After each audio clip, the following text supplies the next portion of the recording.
Treasury Secretary, under his umbrella, he's now the IRS commissioner. And his clip in the All In podcast, he said, I have the honor of being the IRS commissioner, and I can see that we're going to have a gigantic refund year in the first quarter of 2026 because working Americans did not change their withholding. Can you speak to that? And then just also maybe bigger picture of what this administration is hoping, if the One Big Beautiful Bill works by design, how they will feel that with their take-home pay and tax returns? Yes, absolutely.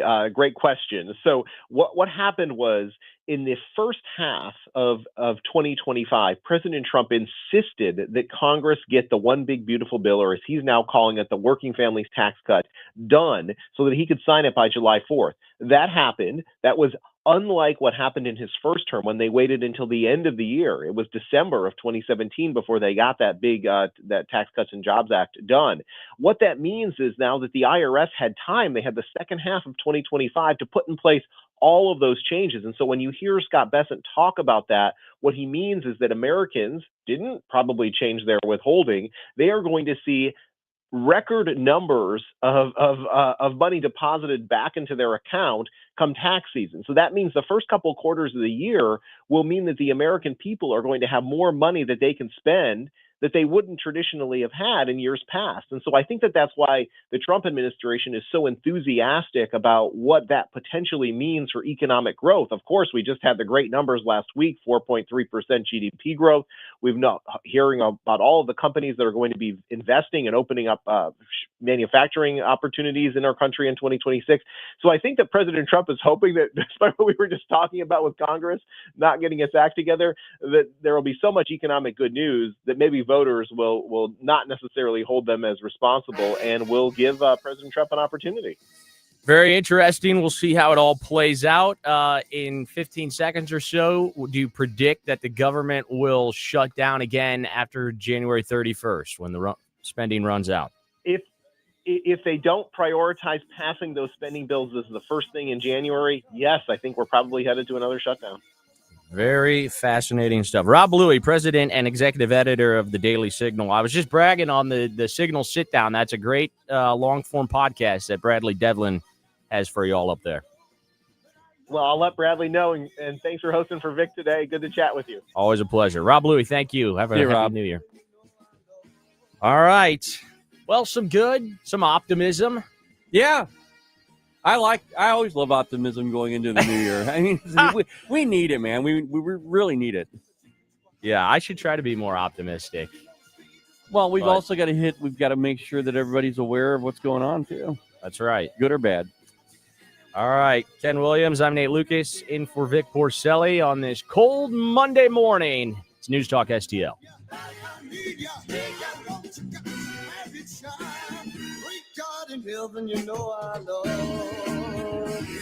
Follow us on Rumble at NewstalkSTL. The Vic Porcelli Show. If you try anything to raise the cost of producing jobs, I will veto it. On NewstalkSTL. If you have a phone, you have a radio. Download the all-new NewstalkSTL app. Love the all-new app. And listen anytime, anywhere. Concerned about the condition of your windows driving up your energy bills? I was too. It's only called STL Windows and Doors. Their Provia windows combine old world craftsmanship the professional way, the Provia way, with over 65 years of combined experience, locally owned, offering competitive pricing and personalized service that the big box companies can't match. Call today for your free in-home estimate and start saving tomorrow. 314-277-5952 or stlwindowsanddoors.com. This is News 4 Chief Meteorologist Steve Templeton, and we're proud to be the official winter weather source for News Talk STL. The First Alert Weather Team is working hard to keep you ahead of the big weather changes and help you plan your day. So stay connected this winter with Channel 4 and News Talk STL.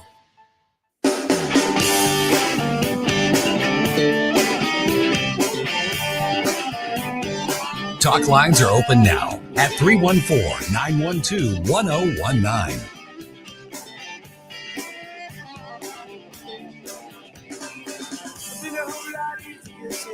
Left town. Hi, this is Jefferson County Councilman Billy Crow with a reminder to check out our new show, Jeffco Patriot Radio. This and every Sunday at high noon. Now, back to the Vic Porcelli Show.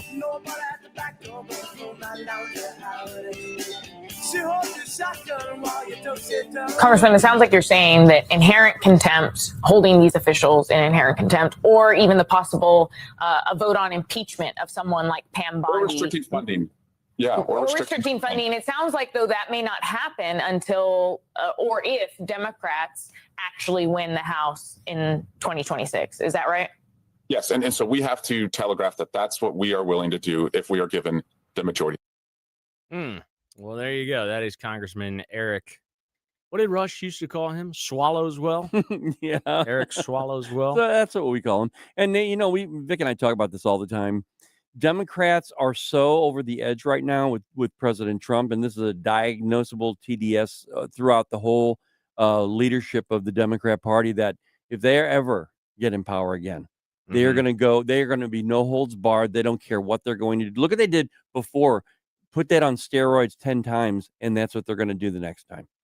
So Mike Johnson, Speaker, has an op-ed out in the Wall Street Journal defending the year that House Republicans had. It's titled, "House Republicans Had a Great Year. In 2025, we passed tax cuts, helped businesses expand, and repealed harmful regulations." In one of the key sections, he goes, "In one of the most productive first years of any Congress in our lifetimes." We've gone to work answering that question. House Republicans passed 441 bills. They voted to codify 70 of President Trump's America First executive orders, clawed back billions in wasteful spending through rescissions, and repealed 23 harmful Biden-era regulations with the Congressional Review Act. So that sounds impeachable to me. That's right. You know, I mean, that's what they're going to do. They're going to try and impeach every single person in the Trump administration, no matter what they've done. I just think if you were to go out and poll, I mean, how much do you pay attention to like the prediction markets, whether it's Poly Market or Kalshi? Yeah, a little bit. Okay. Yeah. Because both, I mean, I think I saw, I tried to just pull it up, but I couldn't find it. But Poly Market, I believe, has, there's a 71% chance, according to that prediction market, that Democrats will take control of the House in 2026. And so I think both, like some of these things are true on both sides. One, I think Swalwell is correct that if Democrats do take control of the House in 26, you are going to see impeachment after impeachment after impeachment. They won't go anywhere because the Republicans will still control the Senate, but you're going to get impeachments, and all that is just going to completely derail any of the work that Congress could be doing right now to do more. You can always do more. Unfortunately, you know, when you have 2-year terms, 2 years goes by very quickly. They sandwiched in a ton of legislation in the One Big Beautiful Bill that got passed in July. But I'm just telling you how it's going to go when we get into 2026 in just a handful of days. You're going to have like this big fight from January 1st until the 31st about trying to finish off the spending bills and keep the government open. There's going to be a lot of talk about healthcare affordability. Democrats are going to use that leverage as much as they possibly can. They are going to want to stall. They don't want Congress on the right to do anything positive that could be reflected in the polls in November. Yeah. And so you're going to see this stall work tactic, and ultimately we'll see what Republicans do, because by the time April hits, it's like campaign season for a lot of these individuals. Oh yeah, absolutely. And that this is what the Republicans have to do. Hammer it daily is the economy and what they're trying to do to fix it. And they've got to show it. This can't be just talking, because that's what happened with the Biden administration. Well, actually the Biden administration said, no, you don't see high prices. This is all transitory. That you're just crazy people. The prices are going down. Mm-hmm. They tried to tell people a different story. Republicans need to push the fact that things are going down, because they are. But what I see happening, and this is I've heard economists even say 26 could be a really boom year for the Republicans, because people are going to be getting a lot of tax breaks. There are going to be a lot of things that they're going to be benefiting from. And even if, Nate, even if you're a Democrat listening right now, you're going to be like, oh, that Trump, I hate him. I'll never vote for anything for him again. But if he's receiving a big bump in his 401k, I promise you, he's going to continue to say that. But when he gets in the voting booth, it's going to be a different story. And isn't that the sinister element of the left where they will almost cheerlead for the economy to stay in this sort of period of uncertainty where costs are still too high in a lot of areas, and they will hope for that to continue until the power dynamic shifts, and then they can steal the political football and say, all right, look, now we're the ones that are going to champion real affordability in America. They will actually root for affordability to remain a huge issue until they're back in power. Well, this is what the Republicans need to really watch out for, Nate. Think about this. So just in this scenario, the Democrats take power in 2026 in the midterms. Then they don't touch anything. They leave Trump's policies in place, and they are benefiting the American people. All Democrats have to do is Hakeem Jeffries get on the microphone and say, see, we're making it work. That's the problem I see, because the media will be right behind them, helping them. What I'm concerned about is, you can read this entire Wall Street Journal op-ed, and it's going to sound like, just how he wrote it, in one of the most productive first years of any Congress in our lifetimes. That seems a little overblown to me. I also think there's a hit piece out in the Washington Post that sort of knocks Republicans for the lack of legislation that they have passed. Again, 441 bills out of the House. That's nowhere close to how many, 70 of President Trump's executive orders have been codified, but how many of those have been signed into law? Not a whole lot. They have to do that. That needs to be their number one goal in Congress. And, you have the ear of someone, I think you do, don't you, Eric Burleson? Yeah.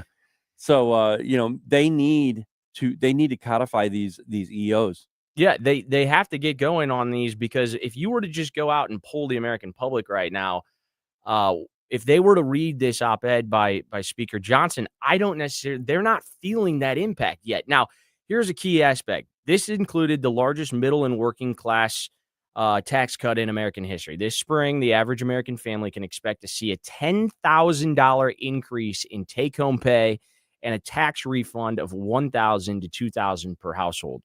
So if those things come to fruition, that is a game changer. Well, I think a big deal for them was that the Republicans, actually President Trump, I think with his cabinet, they made it retroactive to the beginning of 2025.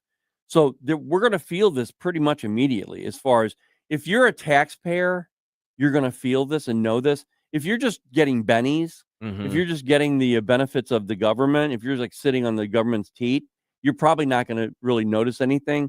In fact, some of you who shouldn't be on it, you're probably going to be knocked off. Good. Yeah, that's great. I think it's wonderful. But the people who are actually paying into the system, actually working every day and putting taxes out there, I think they're going to feel it. Well, it remains to be seen. I can tell you that a lot of Republicans, the sentiment that they get from the administration is just bear with us. We're going to get there. These tax cuts, everything that was in the big bill is going to the Americans will start to feel it. But right now, I don't know. It's not necessarily being felt. I don't think so. Go ask major bank corporations, the CEOs, about what credit card statements look like right now. I know that they had a positive Q3 GDP report where it looked like it was 4.3% in consumer spending.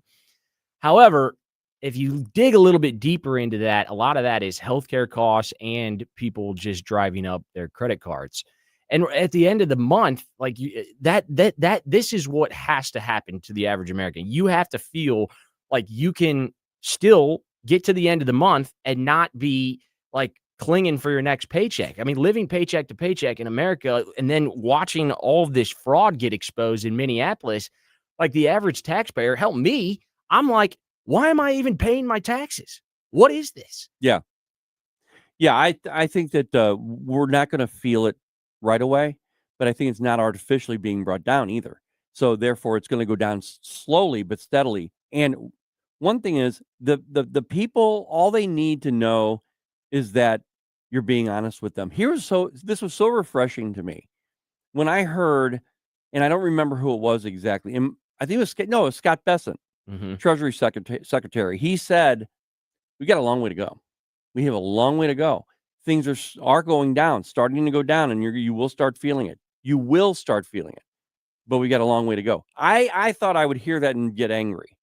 I felt great after hearing that because he was being honest. And if the American people, I think they need to give the American people more credit for what they hear. They're not stupid people. The American people know that if you're being honest with them and you've got a plan and you actually engage that plan and tell them about it, and then the economy slowly starts going down, that's going to be a benefit for the Republicans. Yeah.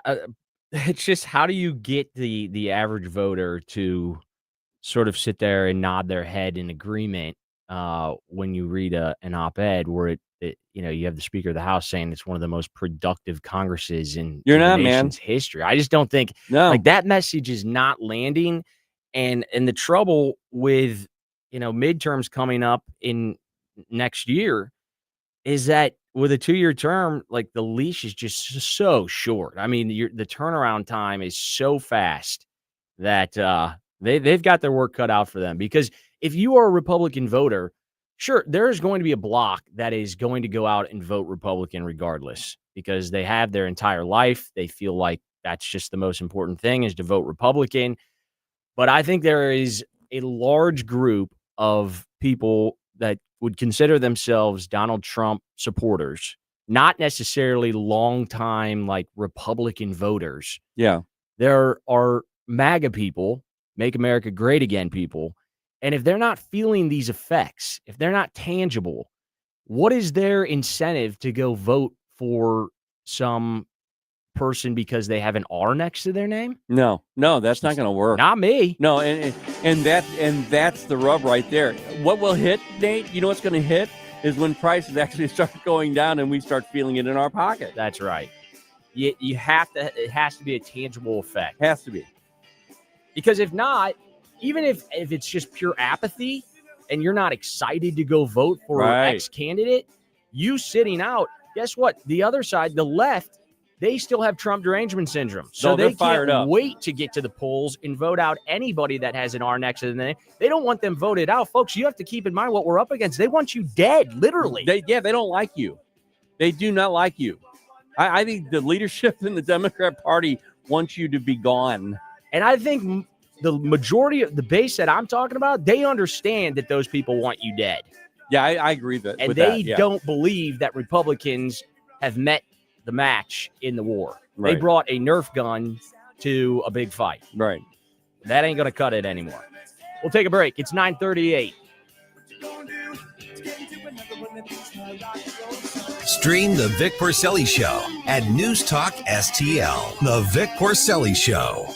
Court will take a 60-minute recess for lunch. Your Honor, I respectfully request a full day's continuance to go over all this stuff. Made in St. Louis for St. Louis. It's NewstalkSTL. On the next Larry Connors, USA. Tonight's story behind the story. A teenager's journey to be a real cowboy. Larry Connors, USA. Now, weeknights 6 until 8 on NewstalkSTL. Your business moves fast. PRI Global keeps it moving smarter for almost 30 years, delivering top tech talent to help companies grow stronger, custom applications, simplifying your operations, securing your data, modernizing your business from the cloud up. And with Prismatic, you're going to get real-time insights, automated workflows, people, process, platform. PRI Global delivers all three. PRIGlobal.com.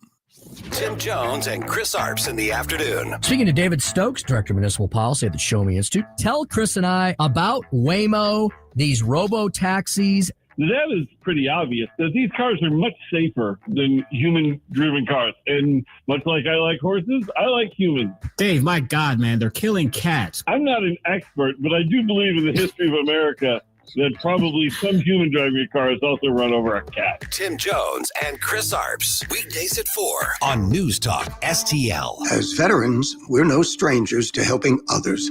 That's what we were taught, service before self. But we do have one question for the veterans listening. When was the last time you reached out for help?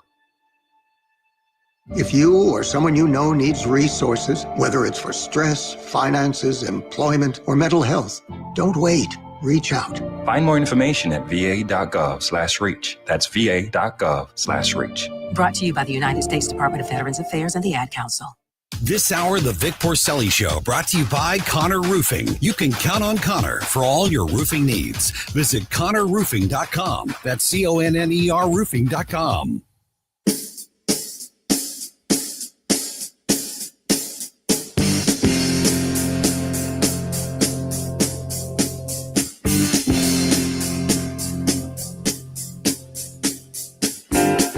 Talk lines are open now at 314-912-1019. The Vic Porcelli Show. Over here, dear. On News Talk STL.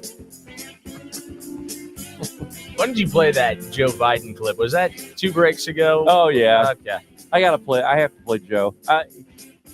You could just we thought by the time he was out, we'd probably get rid of all of them, but then by popular demand, they were brought back. They're just too good. Yeah. They live forever. They do. And of course the whoosh. We got to keep that. That's our whoosh.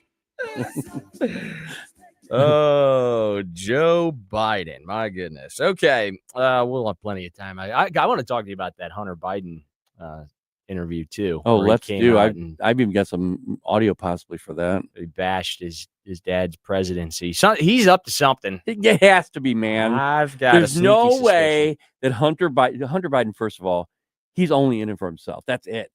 So when he goes on to an interview, it's not to help protect anybody but himself. So, well, I guess you can't be a Biden and not work on a taxpayer dollar. Oh, yeah, that's right. So Joe certainly did it for 50, 100 years. All right. Esther Bouquet is joining us. She is with the Free Enterprise Project and kind enough to join us here on News Talk STL. Esther, how are you? I'm doing great. How are you? Doing excellent. There is a piece out, commentary published at Real Clear Markets on women's rights audit proposals to several companies, asking boards to report on whether their decisions are fully informed by the biological reality of what a woman is and the specific risks their policies pose to female stakeholders. Give us a little background on this. Right. So basically, companies are refusing to define what a woman is, right? And so they're touting all of these kind of feminist, women-forward policies.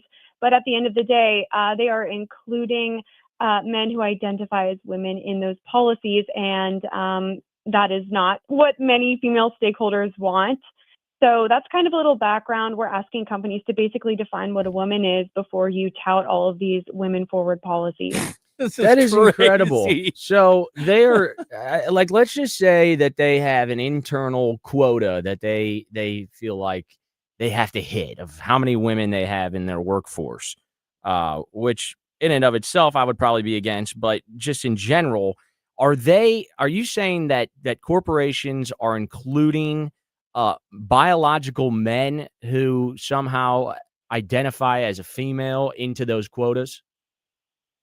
Yes, and not only that, but many companies are forcing employees who, they depend on the company for a paycheck, so they're just going to sit in these classes where they are taught to permit biological men in female-only spaces, think locker rooms, bathrooms, etc. And women who are born as women, I'm a woman, I was born as a woman, right? They might feel uncomfortable with that, but they have to allow it because that's what their company, their employers are forcing them to do. So, yes. And I'm so glad you brought that up to the quota thing, because many companies do have these. I was looking at Dick's, their Dick's Sporting Goods, and they have a policy where women need to be on, a certain amount of women have to be on a hiring board, right, for a candidate. So you need to bring a woman in, even if it's unrelated to, maybe she's like, hey, I'm in HR. Why are you bringing me over here? But she's got to sit in on that. What if it's a man? You know what I mean? Like, it doesn't make any sense if you can't define what a woman is. Well, and that plus, I mean, I guess quotas, whatever. At the end of the day, as a corporation, aren't you just looking to hire like the best individuals that you possibly can? I mean, regardless of gender or race or religious affiliation. Like, what happened to meritocracy? Wouldn't that be nice to get back to just meritocracy? Yes, I'm glad you said that. And to answer your question, yes, that's what companies should focus on. But many of these Fortune 500 companies are not. They're playing footsie with the facts. They're saying, "Oh my gosh," because they want to be. It's a PR stunt. They don't care about women who are born as women and identify as women. They want to play both sides. Which, by the way, when you do that, you're putting women at risk if they don't want to share a bathroom with someone who's a biological man, for example. So, yes, I wish we hired people based on their merit, because I do believe that no matter your gender or race or sexuality, you can perform, you can win. We don't have to hire you based on your sexuality or gender, right? Like, you have the ability. Yeah, we're having a little conversation with Esther Bouquet. She's with the Free Enterprise Project Associate, and she's with the National Center for Public Policy Research. Esther, I think it's the corporate ESG way of trying to slide back into that whole woke situation where if they can get men to be women, then they bring them in. They can say, well, no, we're hiring women.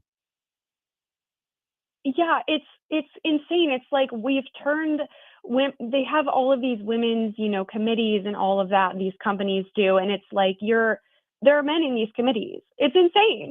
Like, what do you mean? So, It makes absolutely no sense.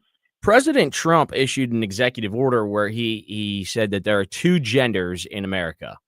I guess my question is, if that executive order is now signed into law, if any of these corporations are doing that and they receive even a penny of federal money or they have a federal contract, to me, that seems like a breach of federal law at some point, and they should have their contracts canceled immediately. They should be publicly shamed, and our federal government should stop rewarding corporations with various carrots out in front of their face if they continue to not respect the law of the land, which is what he signed into law. Yeah, I'm glad you brought that up, and you're absolutely right. So companies they're putting lipstick on a pig. They're changing all of these DEI policies and these, women, men, whatever policies. They're just changing the name, right? So they're trying to kind of skirt what you said, that the law, the executive order saying there's two genders, right? They're trying to skirt that by saying, okay, we're going to rename these things. Instead of calling it DEI, we're going to call it standing together and holding hands or whatever. It's the same thing as DEI initiatives. So you're right. There needs to be kind of this reckoning in the federal government. If there are companies working with the federal government and they're promoting these, policies that discriminate and are not based in merit, then I think the federal government should reconsider those contracts. And Esther, what is the biggest obstacle that the Free Enterprise Project faces when trying to combat this? I think that a lot of it is a lack of education, because I think most people agree with what we're saying here, right? But a lot of stakeholders, shareholders, and consumers agree with what you and I are saying, but they are not aware that companies are, for example, paying executives more based on achieving DEI goals. Wow. So these executives are financially incentivized to, hire, for example, more women instead of hiring people based on their merit. So if people knew about that, I think it would be more of a, we'd have more influence, and, people agree with this. I guess, like, shame on me for thinking that, just because we have a new administration, that corporations or academia, name the lane, would actually get rid of DEI departments. Because you're so right. And we've seen, I can't tell you how many videos I've seen where there's sting operations where somebody like James O'Keefe goes in, I think it was at the University of Iowa or something, and it's the same lady or man who ran the DEI department, and they've just tinkered the name a little bit, but it has all of the same protocols. Like, they're all still being instituted, even though they're just sort of skirting the diversity, equity, and inclusion label. Yes, a lot of not only are universities doing that, but companies are doing it. It's widespread. So, public universities, they're changing the name because they're getting federal funds and they don't want to risk that money. So they're saying, okay, it's not DEI. Just like you said, they're changing the name. They're tinkering with the name. Companies are doing the same thing because shareholders are waking up to this. Well, what do you think? I mean, what's it going to take for DEI to truly die? It appears to me that even if the federal government, if President Trump issues executive orders, like, I don't know, something's got to change. I think what it comes down to, you guys, is that it's money. It's about the money. If once they start getting sued for discrimination, for example, if an ex-employee comes in and has proof that they were excluded because of their gender or their race, whatever, like it should, then I think that's when they're going to start hitting home. But I don't think until then they're going to do anything. You're absolutely right. I'm so glad that you mentioned that, because former employees and former executives even are suing their former employers for not promoting them, not hiring them, not moving them up through the ranks because they are white men. Honestly, look it up. I'm not going to drop any names, but that is actually within the last couple years, even, it has become a huge issue and it's not just white men, it's men in general, straight people have been bringing these lawsuits. And it's some of them, they've reached high settlements, right? So the company has had to pay out large sums of money. And guess what? That harms shareholders who disagree with this DEI framework in the first place. Well, I can tell you that I know that it happens in the healthcare field. We have like a shortage right now of close to 20,000 physicians nationwide. That number is expected to grow to almost like 80,000 in the next 10 years. And one of the primary issues is that these residency slots, they have quotas. Yeah, and so they are legitimately telling white men that their services are not wanted or needed, and they can't even get into these medical schools because the quotas, they don't match the whatever quota they're chasing after. So it's just completely backwards. And until we truly eradicate this from our society, it's just like another example of cultural rot that we have to get beyond. I'm glad. Yes. And I think that's, first of all, terrible and frightening, because we need doctors, right? I don't care what color or gender or sexuality my doctor is. I want them to be educated and I want them to be hired based on their abilities. Is that crazy? I don't think so. But I'm glad you brought that up. Well, we will keep fighting the good fight, Esther. You do the same. Appreciate you hopping on with us today, and have a very great Happy New Year. Happy New Year. Thanks so much for having me. Bye, Esther. Thank you, Esther Bouquet. Isn't that something? I mean, truly, though, this sort of plays back into what we were talking about in that last segment about, like, where is Congress? So if you're noticing that ESG scores and DEI is still very prevalent in our society, and yet you've been given cover from the executive branch via executive order that we now identify two genders, male and female. Woohoo. Yeah. So right. out there. Right. Whoa. Like, how radical are you, man? Look at the corporations in your own state and decide, okay, are they following the rule? And if they're not, like, they should be audited, and any contract that they have should be immediately canceled. And I'm telling you, they should be publicly shamed. And we need to get out of this ESG, DEI, woke, everything. We need to get out of it as fast as possible. And it has nothing to do with anything except it hurts everybody. That's what a lot of people on the left, they don't understand. DEI affects, like, for example, you've got a fully qualified black person who's a pilot. This is the example that I had last week. Well, people are looking at this person and saying, is he qualified though? Is he qualified? And he's very qualified, but because of DEI, it puts that in people's mind, the little grain of doubt in people's mind because of DEI, and it goes against that person. I don't care what color you are, but if DEI is in your favor, it puts a stain on you. Ken, it's such a microcosm of liberal, the way that they see everything. Yeah.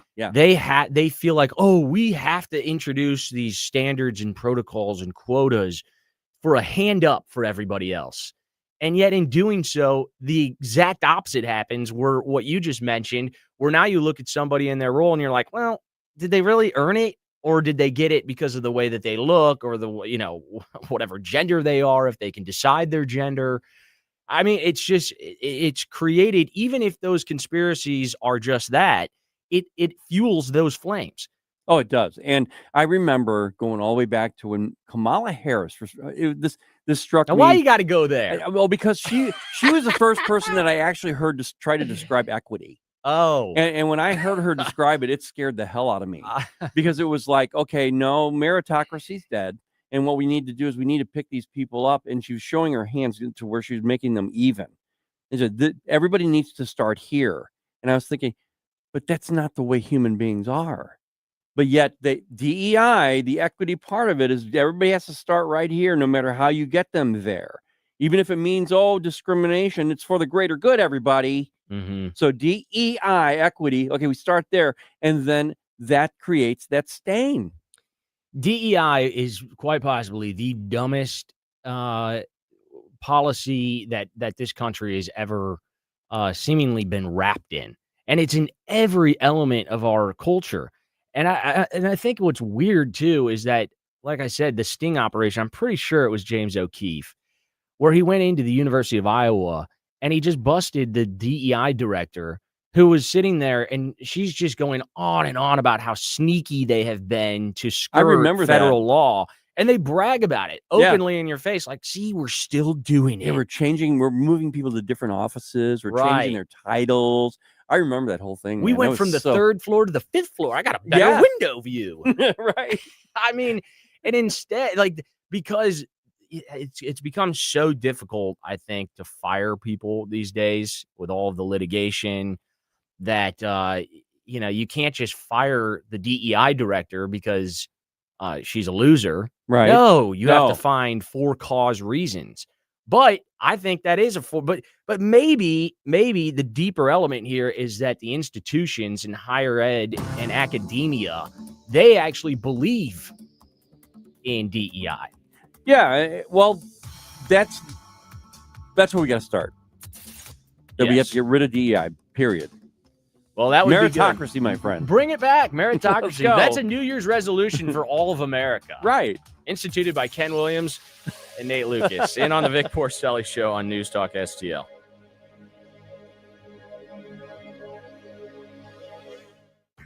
This is the story of the one.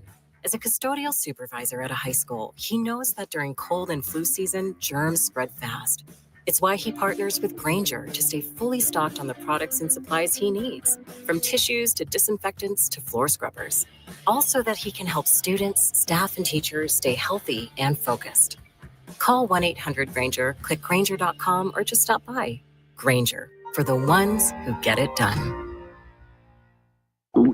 Oh no, stomach issues again? Stomach issues? Who are you? Your pancreas. I could be the real reason for your diarrhea, gas, bloating, stomach pain, or loose oily stools. I thought it was my stomach. People often do, but any of these symptoms could mean having a condition called exocrine pancreatic insufficiency, or EPI. With EPI, the pancreas doesn't release enough enzymes to break down food, but EPI is manageable. Use the symptom checker on identifyepi.com and speak with your doctor. That's identifyepi.com. Sponsored by AbbVie.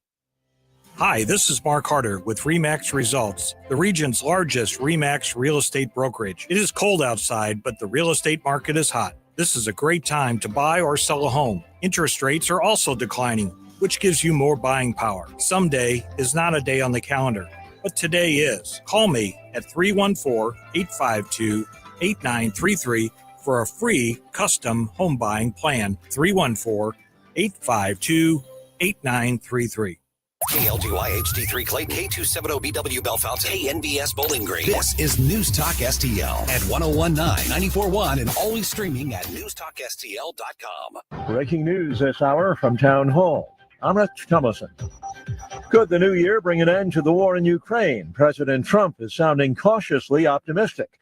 White House correspondent Greg Clugston reports on the president's weekend meeting with Ukrainian President Zelensky. Donald Trump hosted the Ukrainian leader for talks in Florida, declaring that Ukraine and Russia are closer than ever before to a peace deal. However, both leaders acknowledged that difficult issues remain. including whether Russia can keep Ukrainian territory it controls. President Trump insisted that both countries want peace, but warned that negotiations could still break down. After their meeting, the two presidents called European leaders to discuss the latest developments.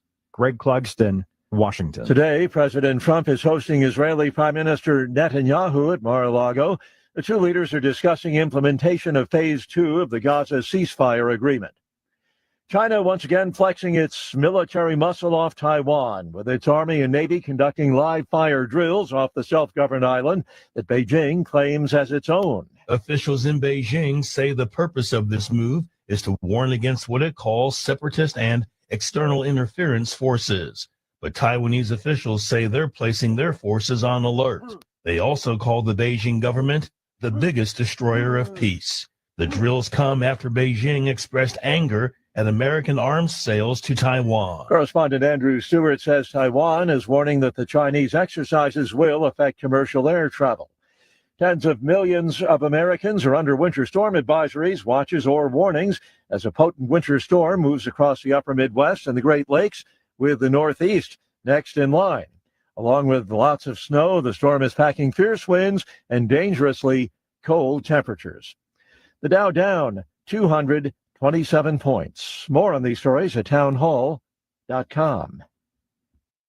Career changers, including veterans and active duty service members. Your transition starts here. Go from GI to IT in a matter of months. Become a certified cyber warrior with training at My Computer Career. Cybersecurity specialists are in high demand, offering IT pros great opportunities and a rewarding lifestyle while protecting our people, liberty, and treasured institutions from cyber threats. Deploy your career in IT today at mycomputercareer.edu/CWP, an elite CompTIA certification partner. VA education benefits are available to those who qualify. My name is Whitney Allen. I am a widow. My husband, Ryan, died. We never thought in a million years we'd have to use life insurance. The unexpected happened. With Ethos, it is so fast and easy. It's 100% online. You can get a quote in seconds, apply in minutes, and get same-day coverage. No medical exams, and you can get up to $3 million worth of coverage through Ethos. Get your free quote at ethos.com/term. That's ETHOS.com/term. Time spent on application may vary. Online health questions required.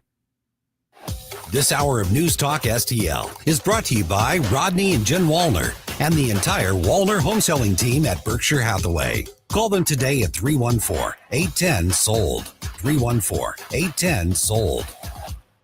From the Michaels Flooring Outlet Weather Center.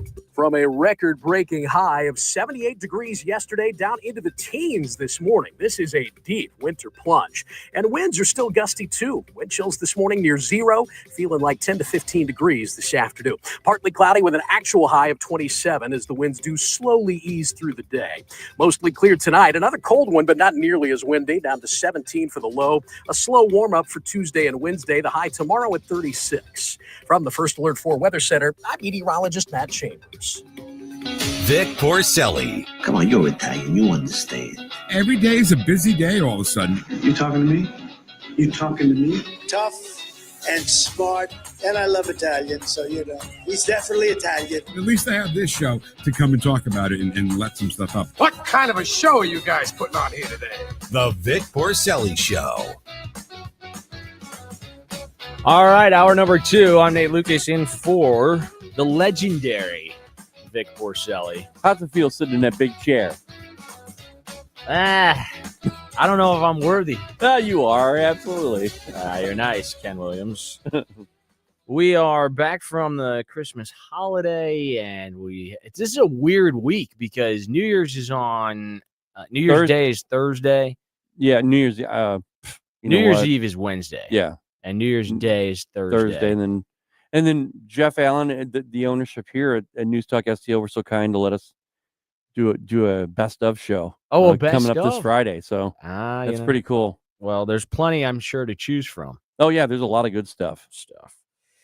All right, we're gonna kick off hour number 2 with Karen Kataline. The one and only Karen Kataline. Did you know that I'm married to a trucker? I feel like using a Yiddish word, famished. Spoiling in front of my computer, I am. They're just too dumb to lie. He has the effect of 6 shots of scotch. 6 shots of scotch. That would be a tongue twister if you had to say that over and over and over again. But Hi, Nate. how are you, Karen? Good. Say that fast 5 times. Yeah. 6 shots of scotch. I'm not even trying. I'll do the Ron Burgundy. I love scotch down into my belly. I love scotch. Oh, did you have a Merry Christmas? I did. We did. Celebrated it with people who particularly celebrate Christmas. Yeah. I like celebrating Christmas with people who celebrate Christmas. Well, so it's fine. I love happy it. Hanukkah as well. Well, thank you. It ended last week, which we know, and that's okay too. I don't have to talk about it every second with people. Merry Christmas, and we don't celebrate that. You know. Yeah. It's always a great time of year. It's fun for me to come back to St. Louis and spend some time with family. And then it's like, whoop, we've spent 5 days together. I'm ready for everyone to disperse and to head back home and get back to some normalcy. But as I was just telling Kenny, like, it's so weird when you have the way that it worked this week with Christmas on a Thursday, and now you got New Year's Day on a Thursday and federal holidays and travel schedules. It just kind of seems like 2 lost weeks of work, which for all the CEOs out there, I'm sure they're not happy. Get the people back to work. And a lot of employees, they're very happy. Oh, yeah.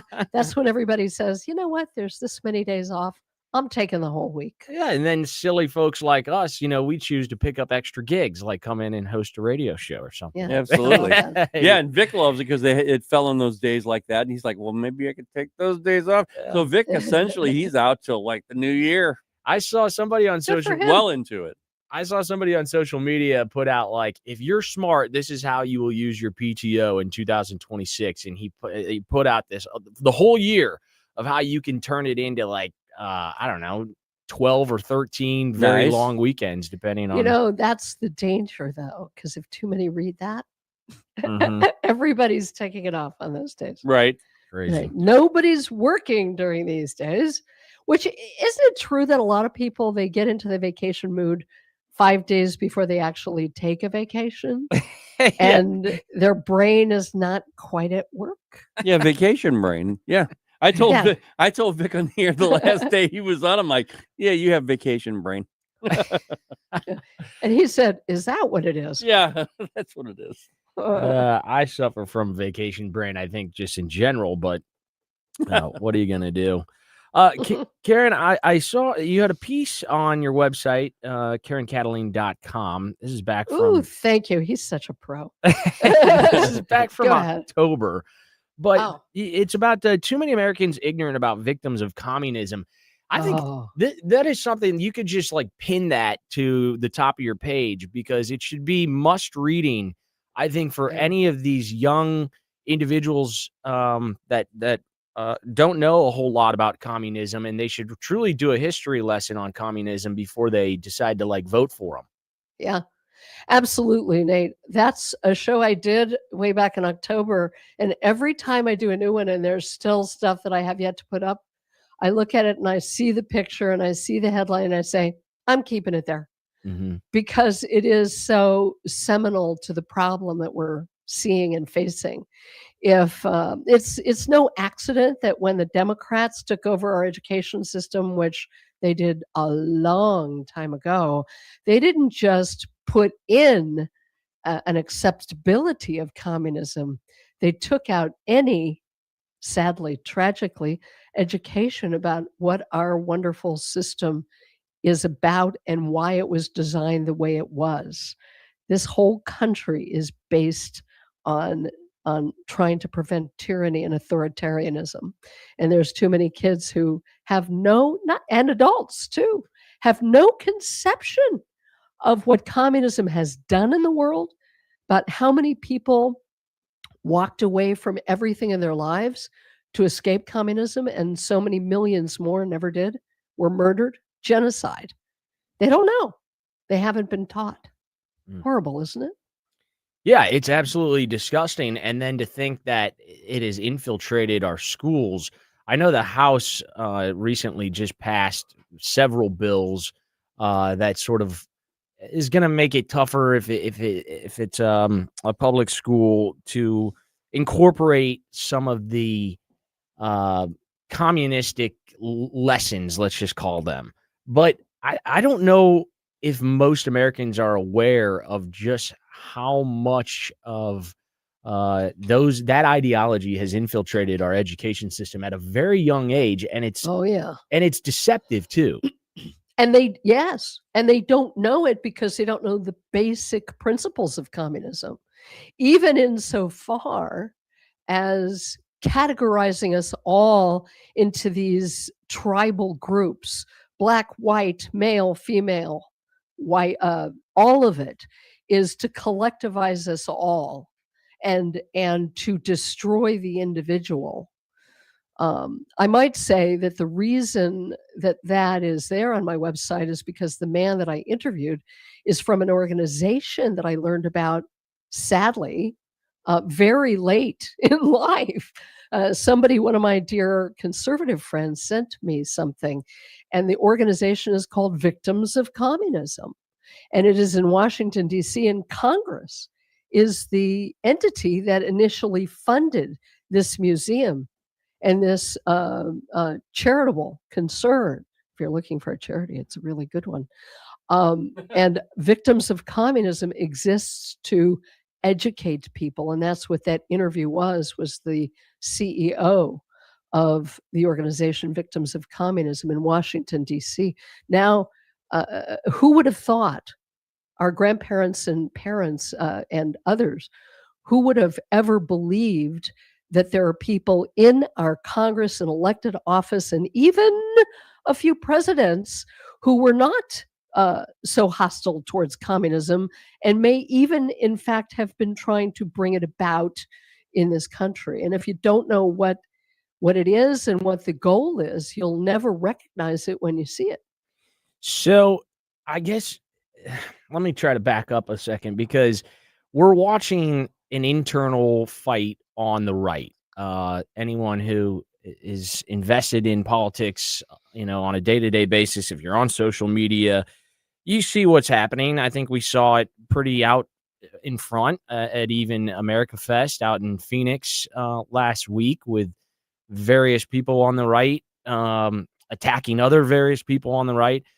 My concern is that you have a generation, let's just say 18 to 40 years old, who might not be overly pleased with everything that the administration is doing. I think some of that is warranted. I think it's fair. You're an individual. You can vote however you want. However, I don't know if the solution to that is then, well, we have to find the most radical candidate out there. And right now, the loudest are these individuals on the left. I mean, look no further than the new mayor of New York. But there are individuals who are sort of high profile in the Democrat Party that I think are only going to gain traction, and we're going to see a harder turn of this leftist movement that really is embedded in communism. Is that a fair assessment?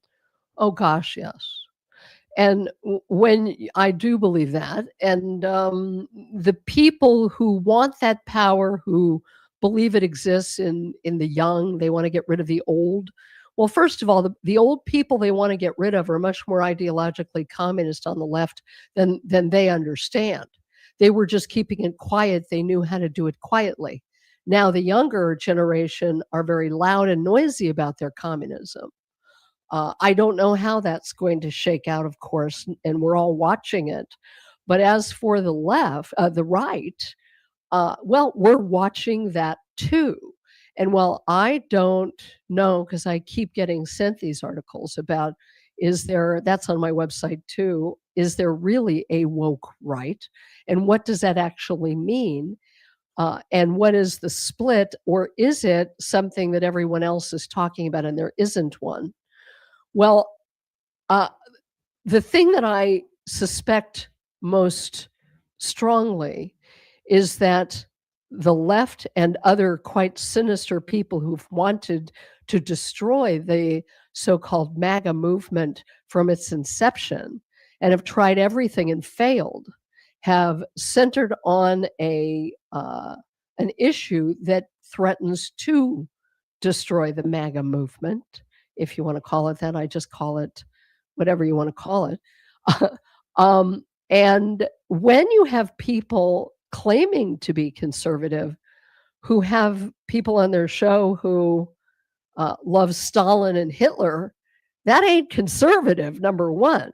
When you have people who are extolling the virtues of jihadists and Islamists and claiming that we just aren't hating or fearing the wrong people, I don't think hate and fear is necessarily the best thing. It's demagoguery in many respects. But we have to be able to say that, here's what I wanted to say, is that I wonder just how much our greatest political enemies are stirring this pot and funding this pot.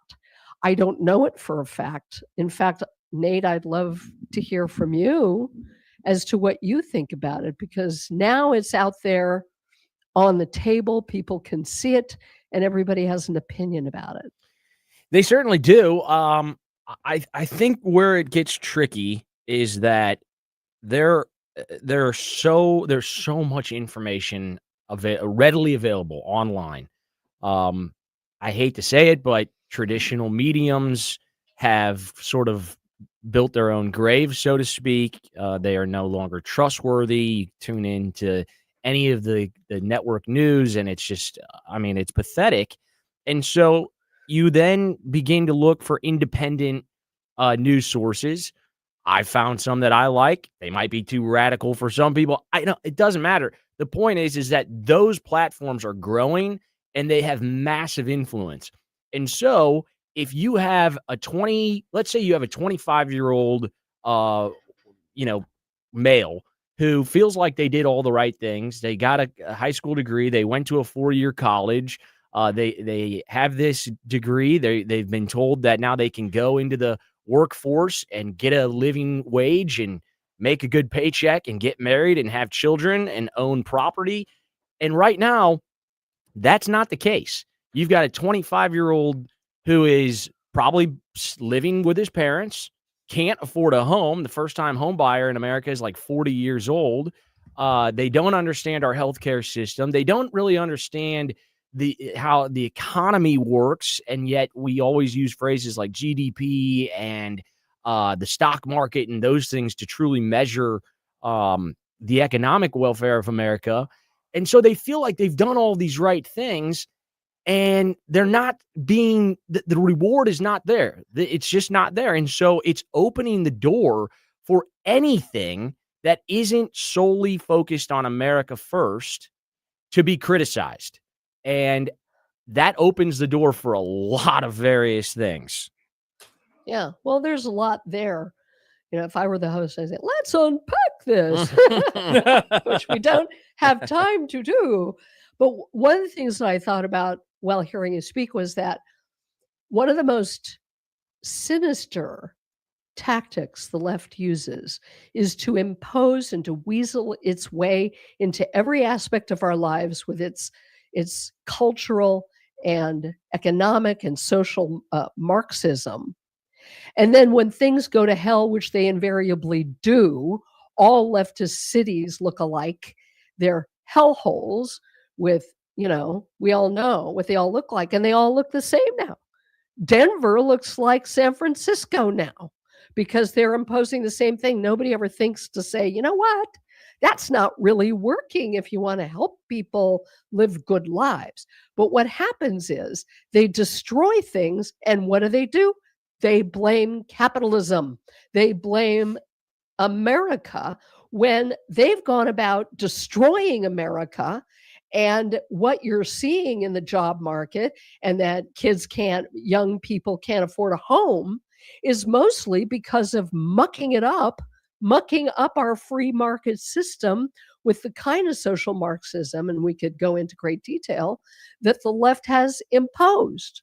And then somehow they get away with blaming America and all the principles we hold dear so that they can tell skulls full of mush, what do we need? We need more socialism and Marxism.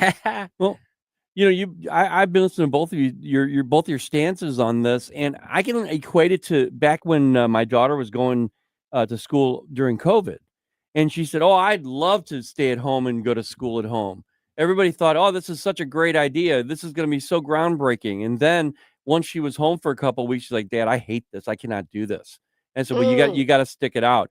That's communism. That's socialism right now. That's Mom Donnie. We're in New York and they're saying, oh, Nate just cited how they're disenfranchising young men because they can't get a home. They can't do the regular American thing. So what are they doing? They're looking around. They're going, well, what about communism? Let's try that. And they're going to see it, and they're going to see the realism of it and go, wait a minute, I don't like this. Let's go back to where we were. Yeah, and guess what?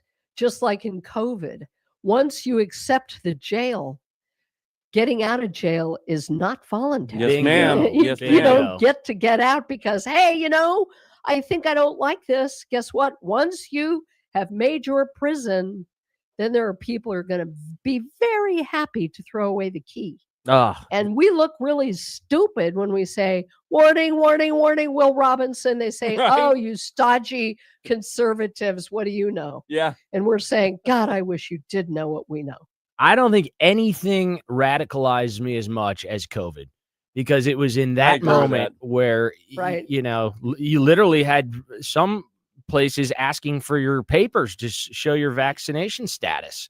And I just kept saying when I was on the radio every day that during that time frame, and I said, the moment they take away your liberties, your individual liberties, it's not like they plan to give you them back next week. Here you go. They move an inch and then they look to move another 5 inches. Like, that's just Ronald Reagan said it, the word.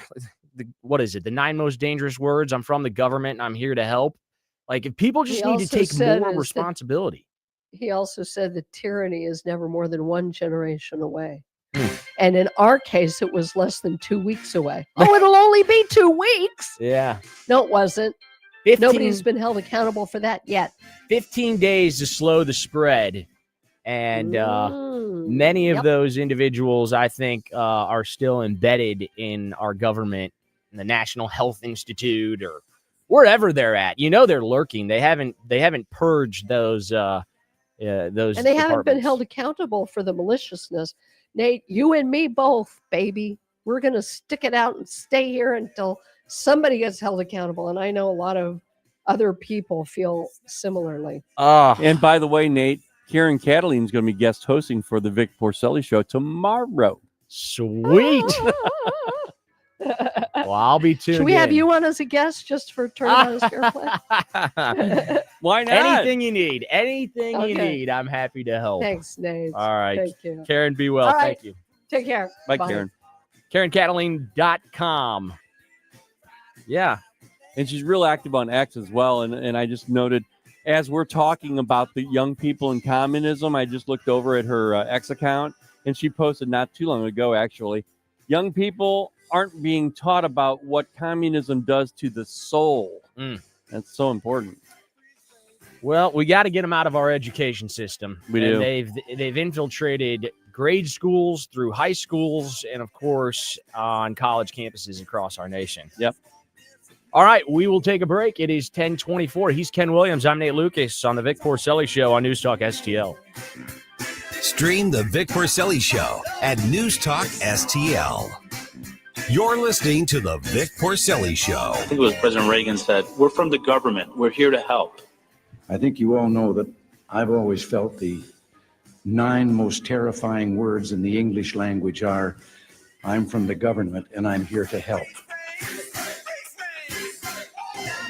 Made in St. Louis for St. Louis.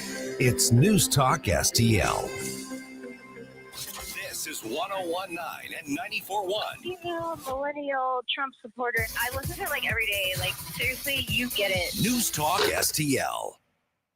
Producer Joey V from the Tim Jones and Chris Arps Show here, reminding you, don't waste a buck on movies that suck. Tune in to Joey V's Movies, Fridays at 5:45 for reviews you can trust. Brought to you by Harry J. Steakhouse and Ami's Pizza.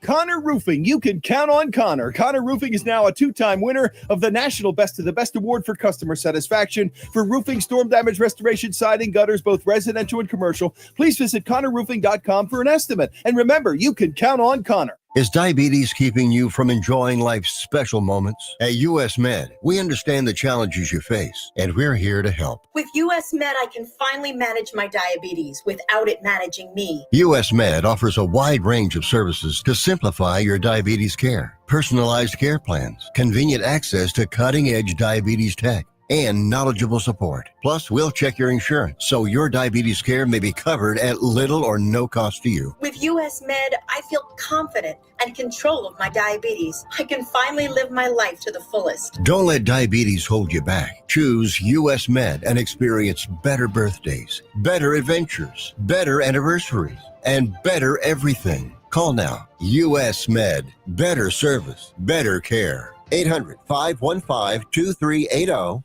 800-515-2380. 800-515-2380. That's 800-515-2380. News Talk STL. Tim Jones and Chris Arps in the afternoon. Did Donald Trump and Republicans make everything great again over the weekend? We'll discuss with Senator Jim Talon at 425. At 525, Red State Headlines with Susie Moore. Tim Jones and Chris Arps. Weekdays at 4 on News Talk STL.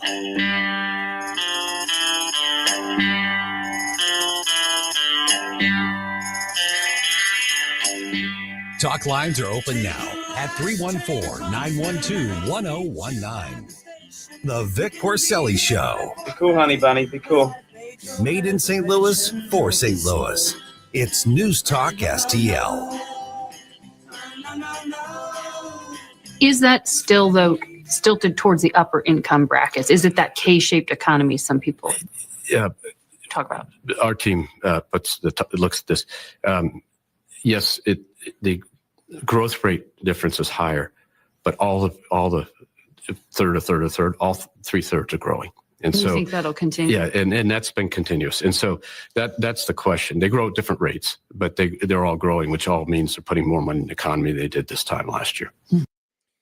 Well, that is Bank of America CEO Brian Moynihan. Yeah. Expressing his optimism. Yeah, I think it was almost like he was trying to walk a line right there because, of course, he was on Meet the Press, so he kind of had to lean left a little bit. But I don't think he wanted to. He was talking about, she said, this K-shaped economy. No, not quite. He said all three are being propped up. They're all working together. That's not a K-shaped economy. Mm-hmm. It's not. I mean, it's just not. Who hosts Meet the Press these days? Is it Kristen Welker? I thought it was Margaret Brennan. Maybe? Oh, so it's Face the Nation. She's CBS. Oh, no. I'm thinking Margaret Brennan yeah, is. You're right. This was Meet the Press, but I can't remember who it was. Okay. Yeah. Well, Margaret Brennan. It's amazing that CBS still has her on that Face the Nation. She couldn't hide her bias if she tried. Right. And she's so rude. I mean, it's just holy smokes. I can't. Sometimes I think it was somebody filling in for Kristen Welker. Okay.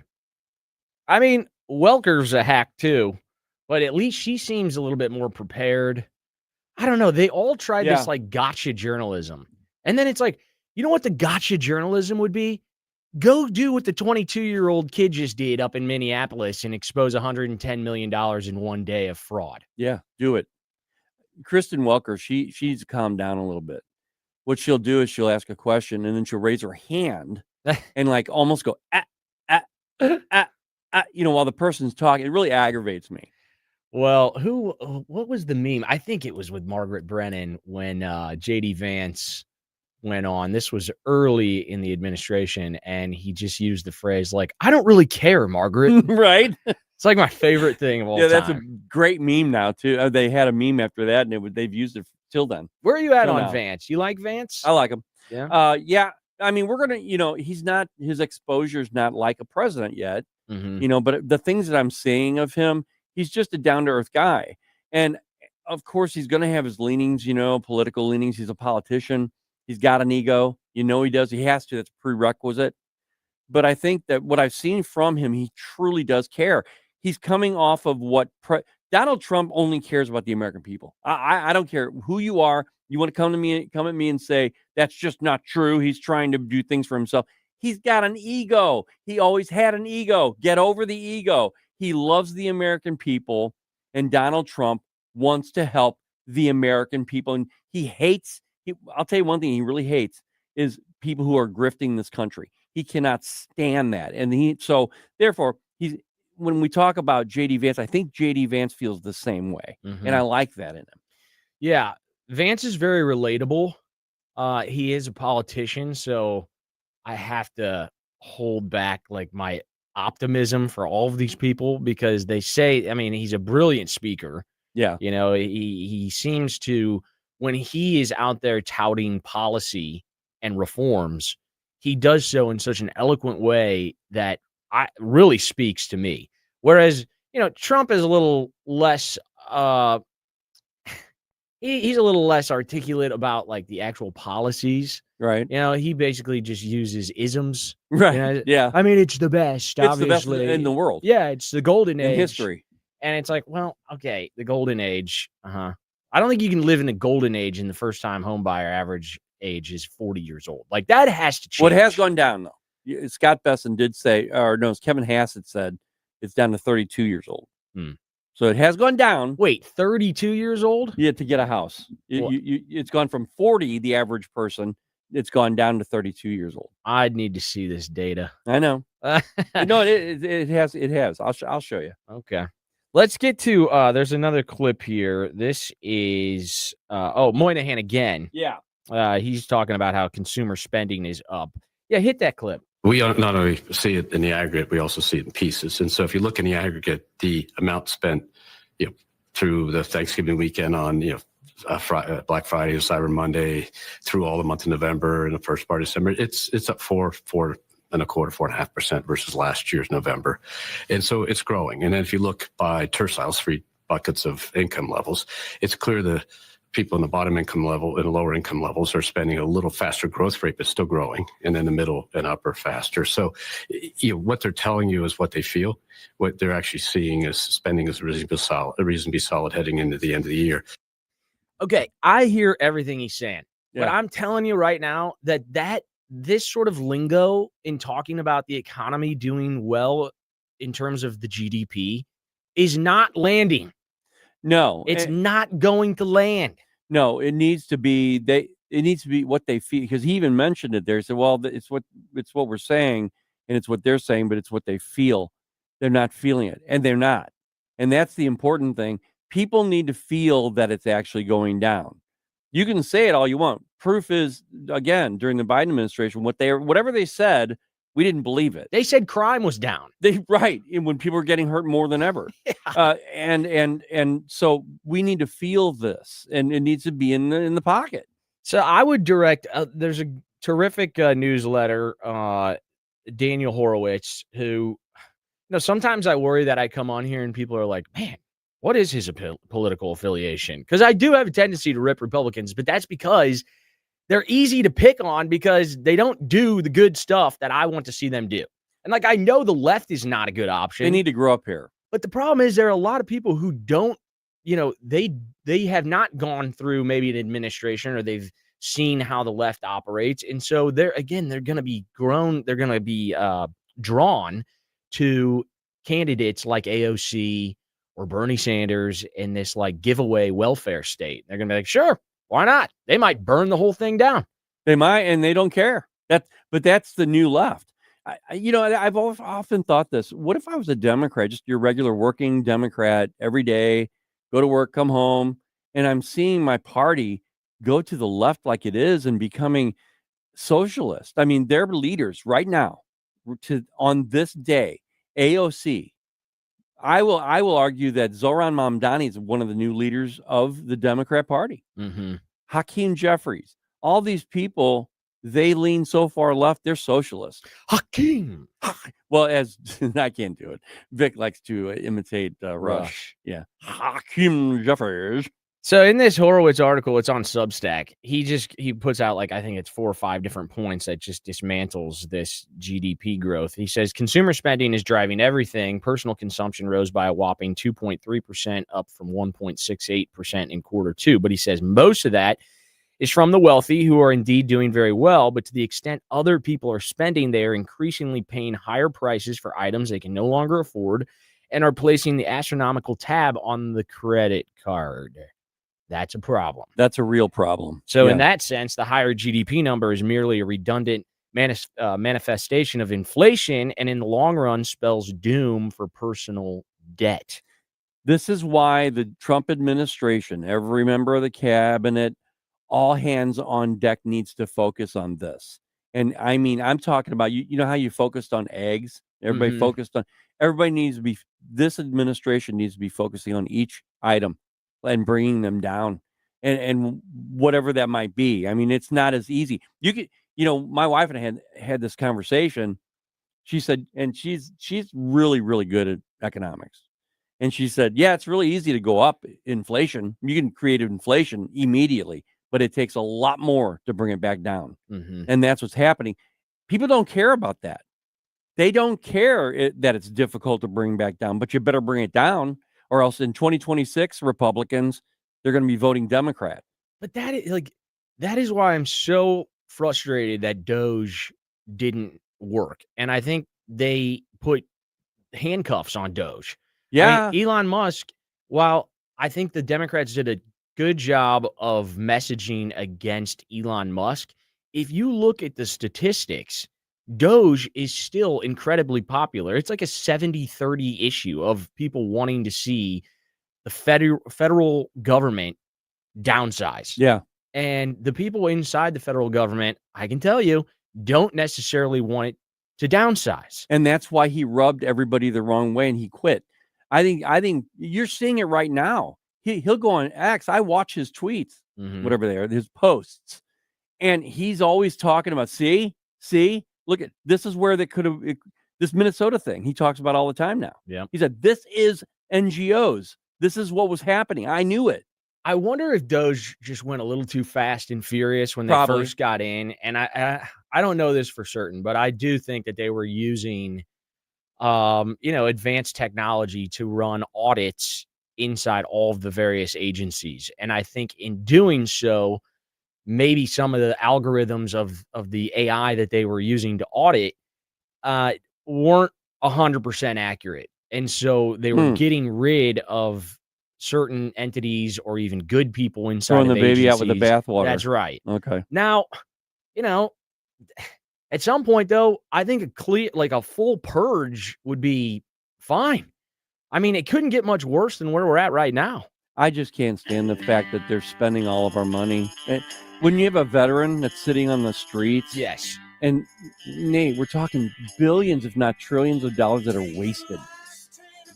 My last point on this, well, for right now, is that when you look at this change in personal consumption by category, what do you think the number one cost was that rose significantly, a 76% adjusted annual rate? Oh, man. Healthcare. Oh, okay. We have a healthcare system that increasingly makes people chronically ill, and then we build our entire economy around bankrupting people paying for the sick care. TPUSA at AmericaFest had a straw poll in terms of popularity amongst cabinet secretaries. Who do you think had the highest? 81% almost. I don't know, and I wanted to find out because I read that headline. Robert Kennedy Jr. Really? I'm telling you, his Maha is popular amongst I liberals, Republicans. Yeah. Wellness has to be a focus because our healthcare costs we spend more on healthcare as a federal government than even our military. It's insane. Totally agree with you. All righty. We are cruising through the 10 a.m. hour. He's Ken Williams. I'm Nate Lucas. We will come back, and Joel Griffith from Advancing American Freedom joins us next on Vic Porcelli Show, News Talk STL. Watch us on our live stream using Rumble, Facebook, and Twitter. The Vic Porcelli Show. How dare you? Made in St. Louis for St. Louis. It's News Talk STL. So many ways to listen to News Talk STL. Join the conversation. All you have to do is say, Hey Alexa, play News Talk STL. Welcome to News Talk STL, conservative talk radio for St. Louis. Looking for unbelievable deals? Stop by Overstock Outlet in Lake St. Louis or Warrenton. Open 7 days a week. Discover big savings on a huge variety of merchandise with no hassle. Just great prices. Visit us in Lake St. Louis on Highway N or in Warrenton on Boones Lake. Check out our Facebook page at Overstock Outlet Lake St. Louis or go online to overstockoutletstl.com. Unbeatable value, friendly service, and you never know what we'll have at Overstock Outlet. Hey, it's Susie Moore. If new flooring makes you think hassle, think again, because Michael's Flooring is changing the game. For over 30 years, Michael's has been locally owned and trusted for quality, variety, and amazing service. Whether it's carpet, hardwood, laminate, luxury vinyl, or ceramic tile, their expert team makes installing new floors exciting, not stressful. That's why customers keep coming back. Visit Michael's Flooring at St. Peter's, Starting Prairie, Creve Coeur, or online at igotfloored.com. That's igotfloored.com. I'm Dr. TJ, owner of the Institute of Natural Health, co-owner of Optimal Nutraceuticals, and the host of Wellness One. Wellness One is designed to cut through the nonsense and provide you common sense science-based information regarding health and wellness. On the show, we discuss topics like thyroid health, gut health, hormone optimization, and many others. Our show airs Saturdays at 10 a.m. and 2 p.m. and Sundays at 11 a.m. and 3 p.m. right here on NewstalkSTL. And you can visit us at inhstl.com. That's inhstl.com. Fox News commentary with Craig Gutfeld. Next. Hey, I'm Mike Slater. My dad passed away at the age of 63. It's out of nowhere. Had a stroke. Super hard, obviously, for the whole family, but my dad had life insurance. This is why I have life insurance for my family, for my wife and 4 kids. And the best place to get life insurance is ethos.com because you can do it in 10 minutes. And there's no medical exam and no blood test, just a few health questions. Get life insurance in 10 minutes so your family is protected. Ethos, ETHOS, ethos.com/Mike. Here's Greg Gutfeld. In terms about the polling over immigration, who would you rather have as a president? A guy who's on his last term worried about his polling, or somebody who says, I got 3 years to create long-term lasting benefits and I don't care if my numbers drop. I got to get all the illegals out. The process will get ugly at times. We might make mistakes, but I'm going to take that risk because long term, we got to save this country. Trump sees popularity as currency, meaning it should be spent. You don't hoard it like it's gold. What's the point of exiting the presidency with all this approval and polling when you didn't do squat? That's what the Democrats do. All they do care about is the polling. For more commentary like this, go to foxnewspodcast.com.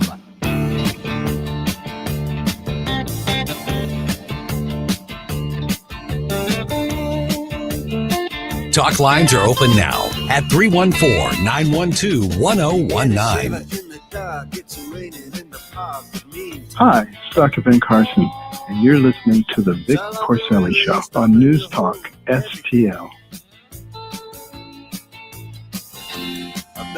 Nice song. I know. One of Vic's favorite bands. Dire Straits. Dire Straits. Sultan Swing. Makes me think of Mark McGuire. Right? I still have the newspaper from 70. Yeah? Yeah, I still have it. Man. I know he was caught up in other stuff, but man, I'll tell you what, that was quite a year. I don't even care. I wrote a whole high school paper on how steroids were good for the game of baseball. No, really? Yes. Think about it. They got like a fat contract from Fox and all these regional networks. Their television contracts blew up. Right. I mean, when McGuire broke the record in, what was that, 98? The Cardinals didn't even make the playoffs, and yet they were selling out Busch Stadium. He would sell out ballparks all across America just to go watch that man hit towering bombs. Oh, yeah. Big Mac. All right. Might have to talk a little sports in the next hour. You might have to. I have some thoughts on, especially where college athletics are headed. I heard John Calipari mention something about the transfer portal that I think is worth digging into. But right now, it is Joel Griffith from Advancing American Freedom. Joel, how are you? I'm doing well. Thanks for having me on. Hope your holidays are going great. Absolutely. They are cruising by, as they always do. But Good to be filling in for Vic Porcelli here on News Talk STL. So let's talk about when Congress returns to Capitol Hill in January. The legislative outlook is going to be a busy one, and I think President Trump has already somewhat predicted that he thinks Democrats will hold out again and we'll see another government shutdown. I'm hoping that that's not the case, but what are your predictions early on as we enter the new year? Well, this is a pretty safe prediction, but there's going to be a big battle, of course, over the Obamacare subsidies that are set to expire. And of course, the first government shutdown actually centered on those subsidies, and the agreement was that Congress would have an up or down vote on what to do next. What I'm concerned about are that there are a number of Republicans that have indicated a willingness to come along with Democrats to extend these subsidies that were set to expire. These, and we're not even talking about the original Obamacare subsidies from well more than 10 years ago. We're talking about the additional subsidies that were provided in theory to help people through the pandemic that, of course, has long since disappeared. So I'm hopeful that conservatives will stick together, but I'm very troubled at signs that a number of Republicans might join Democrats, and there are some from within the White House itself that are signaling a willingness to extend these subsidies, at least temporarily. Yeah, and Joel, the truth is that premiums across the board are rising, I think on average 17 or 18% for all Americans. And if they were to extend these COVID-era subsidies, we're talking about a difference in maybe 3%. So they would get premiums down to 14% over what they were a year ago. And it would cost close to like $500 billion over the next 10 years. And what we have found through the GAO report, I mean, look up and down Obamacare, and there is just fraud riddled throughout. I mean, there are so many enrollees who pay a $0 premium. They are 100% subsidized, and they have zero claims the entire year. So you have so many phantom enrollees. Like, the whole program is just a disaster, and that's why it's really incumbent now on Republicans to not just talk about how bad Obamacare is and getting rid of these subsidies and a better alternative to Obamacare, but it's like a solution to how we can restore wellness and get healthcare costs down in this country. No, you're right. And you point out the fact that a lot of these are really phantom policies. Well, the big insurers are benefiting billions and billions of dollars a year to their bottom line. So they're winners in this. And of course, those on the left are winners short term because they've got more people that are on the government dole. The big losers are the rest of us that actually do like having a form of private insurance, but we're dealing with higher and higher premiums if we're not on Obamacare because of all the requirements that were put in place on the insurers in Obamacare more than 10 years ago. So in reality, this is a stopgap measure promoted by the left in order to move us further down the road to a single payer nationalized healthcare system. And for those of us that have friends in Canada or the UK, we know how bad of a system that is, especially if you come down with something serious. You're oftentimes placed on a wait list that ensures that your problem that might be curable oftentimes turns into a lifelong illness or, of course, even worse, death. Hey, Joel, this is Ken. I remember hearing about being able to, as citizens of this country, to go across the state lines to seek out health insurance. Is that even a possibility still? I mean, are they even talking about stuff like that? Because that's going to help bring down the insurance costs, isn't it? Well, it certainly could. Of course, the issues we have 50 states plus Puerto Rico with their own health commissioners. Arguably, this is an area that is well within Congress power under the Interstate Commerce Clause, where Congress can't intervene with commerce that is occurring within state lines.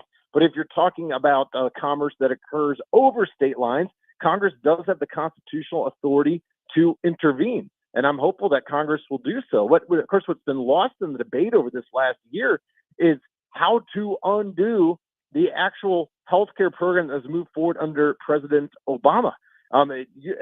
In recent memory, even in past presidential elections, we saw Republicans on the national president and on the state level running on a platform to eradicate Obamacare. And sadly, there are only a handful of politicians right now within the Republican Party that are calling to uproot Obamacare. That is the deepest source of this healthcare unaffordability. is all these requirements that were placed on those plans. I remember as a young guy right out of law school, right after Obama came into office, this was back in 2009, I was able to buy my own plan as a 1099, basically employee or contractor for $150 a month. It worked great when I broke my leg. You can't get that type of a plan today as somebody coming right out of college or grad school.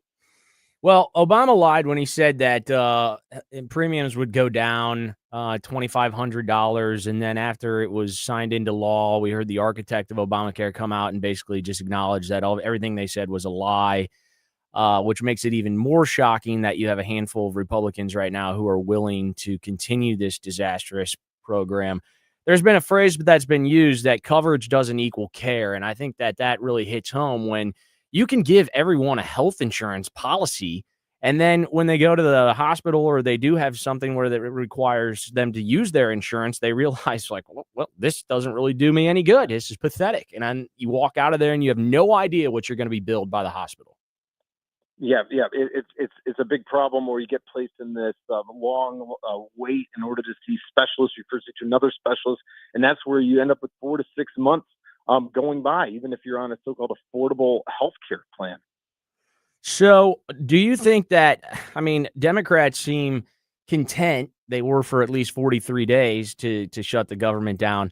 So what would be their incentive to actually come to the table and work on something that might be considered bipartisan? Because at this point, they're just geared towards the midterm. So as long as they can push this can down the road and say, look, Republicans don't have a plan, they're not doing anything about a healthcare affordability crisis, they're going to look at that as a win politically and not give a damn about the policy of side of things. Yeah, this might take and the expiration to actually occur. And my hunch is that if these subsidies expire, most people are going to realize that their day-to-day life and their insurance costs are not directly impacted. As you referenced a second ago, only a small minority of the population is actually benefiting from these subsidy extensions. And even though a lot of the public, quite a few, are expressing opposition to letting the subsidies expire, they're doing it out of a belief that they personally are going to be impacted. In reality, the vast majority of individuals will not see their premiums increase at any substantial level when these subsidies expire. It's a concentrated benefit. And that's what I think it'll take. Let these expire, and you'll start to see that the polling data, many people shift from opposition to outright ambivalence. And maybe at that point, we can see a bipartisan consensus come together to do something that will actually make healthcare more affordable to the majority of Americans. Joel Griffith is our guest from Advancing American Freedom. And that's a great point, because I think it's something like 7% of the entire American population is on an individual marketplace Obamacare plan. So if you have employee-sponsored plan, or those are not impacted by these costs that are rising. And again, the phantom enrollees in these programs on the individual market are just throwing everything off. So it'll be interesting. Go ahead, Ken. Go ahead, Joel. Well, and I think it might be worth mentioning there are a number of proposals coming from friends on the right that are also not so helpful. We've got the president talking about the funneling possibly hundreds of billions of dollars into health savings accounts. We've got Senator Hawley, to name names, that is talking about making healthcare expenditures tax deductible.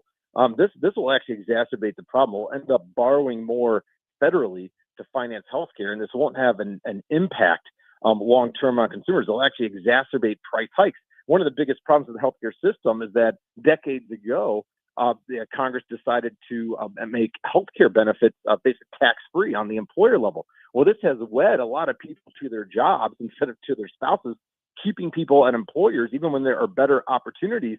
If we actually divorce these healthcare benefits from any type of tax benefits and allow the free market to proliferate, that will mean that all of us, whether we're employed or whether we are self-employed, that we can find more affordable health plans, and it'll make it more likely that we are able as workers to seek out opportunities and not base that decision on what type of healthcare plan the employer is providing. Well, I know that President Trump wants to put the money back into the American citizens' hands. Joel, you mentioned earlier that when you were getting out of college, it was so inexpensive to get insurance. You reminded me when I had a family of 4 back around that same time, I was paying I think at the most around $400, maybe $350 a month for full coverage of insurance for my family of 4. And then after the ACA kicked in or that started to get involved, my insurance as a person who wasn't even dependent on the ACA was getting all screwed up as well. Yeah, man. And part of the problem here is that Obamacare, in many instances, lowered the maximum deductible that was allowed to be charged on these plans. I remember back right around 2009, if I remember right, my plan had a very high $5,000 deductible, which would be closer to $10,000 today. But that's something I chose because I wanted to strike off on my own. I didn't want to be a W-2 employee. I just wanted to know if, God forbid, I got cancer or broke a leg, which actually happened to me, that I would not go bankrupt due to that healthcare emergency. Well, these well-intentioned politicians decided that those $5,000 deductible plans should not be permitted. And well, guess what? You got people with lower deductible plans, and they're paying double or even triple a month for that premium. I guess when I hear President Trump say, give the power, the money to the people, there is a thought that if you were to give the money to the people rather than directly from the Treasury Department to the insurance companies, that then the people would have choice and they could decide where they spend that money. And it might, I guess they're hoping then that the insurance companies would be more competitive and therefore would offer better rates. I'm bullish on that idea, but I suppose anything is better than just directly paying the insurance companies. Oh, yeah. There's a spectrum of bad options here. My concern with just handing money directly to the American people is this is going to be money, number one, that we are borrowing.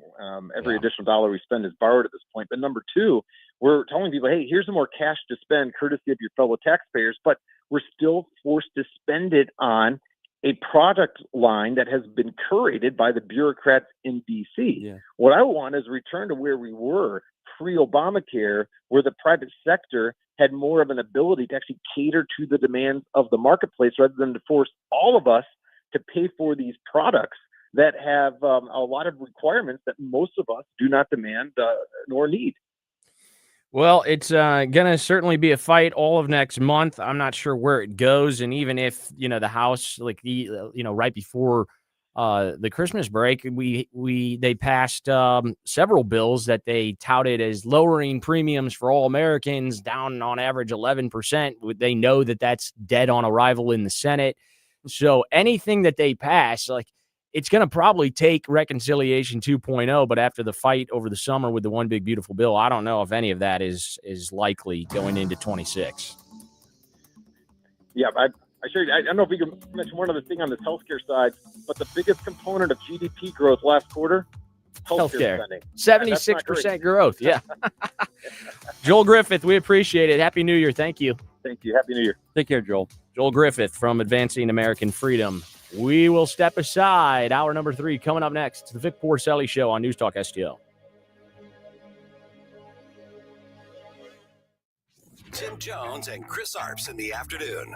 Jim Talent, former U.S. Senator, did Pete Hegseth commit a war crime, in your opinion? No. My only concern is that we're not getting enough drug boats. It's the first effective thing I can remember we've done to strike at these cartels, not only to take out particular shipments of drugs, but to deter others. And I'm not going to cry crocodile tears for any of them. Tim Jones and Chris Arps, weekdays at 4 on News Talk STL. If you turned 65 recently like me, it's important you find a Medicare Advantage plan that gives you the coverage you're looking for. But finding one can be difficult. The best thing I did, and I suggest you do the same, is call a licensed insurance agent and let them walk you through your Medicare Advantage plan options. There are so many benefits you have access to. So make the call now and let the representatives explain everything to you. Our licensed insurance agents can offer you a variety of Medicare Advantage plans.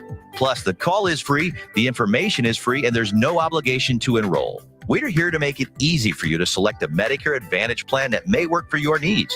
Finding a Medicare Advantage plan can be easy if you do what I did. Make a quick call right now to learn more. Thank you. 800-439-7851. 800-439-7851. 800-439-7851. That's 800-439-7851. KLGY HD3 Clayton, K270BW Bellefonte, KNBS Bowling Green. This is News Talk STL at 1019, 94.1, and always streaming at NewstalkSTL.com. News this hour from Town Hall.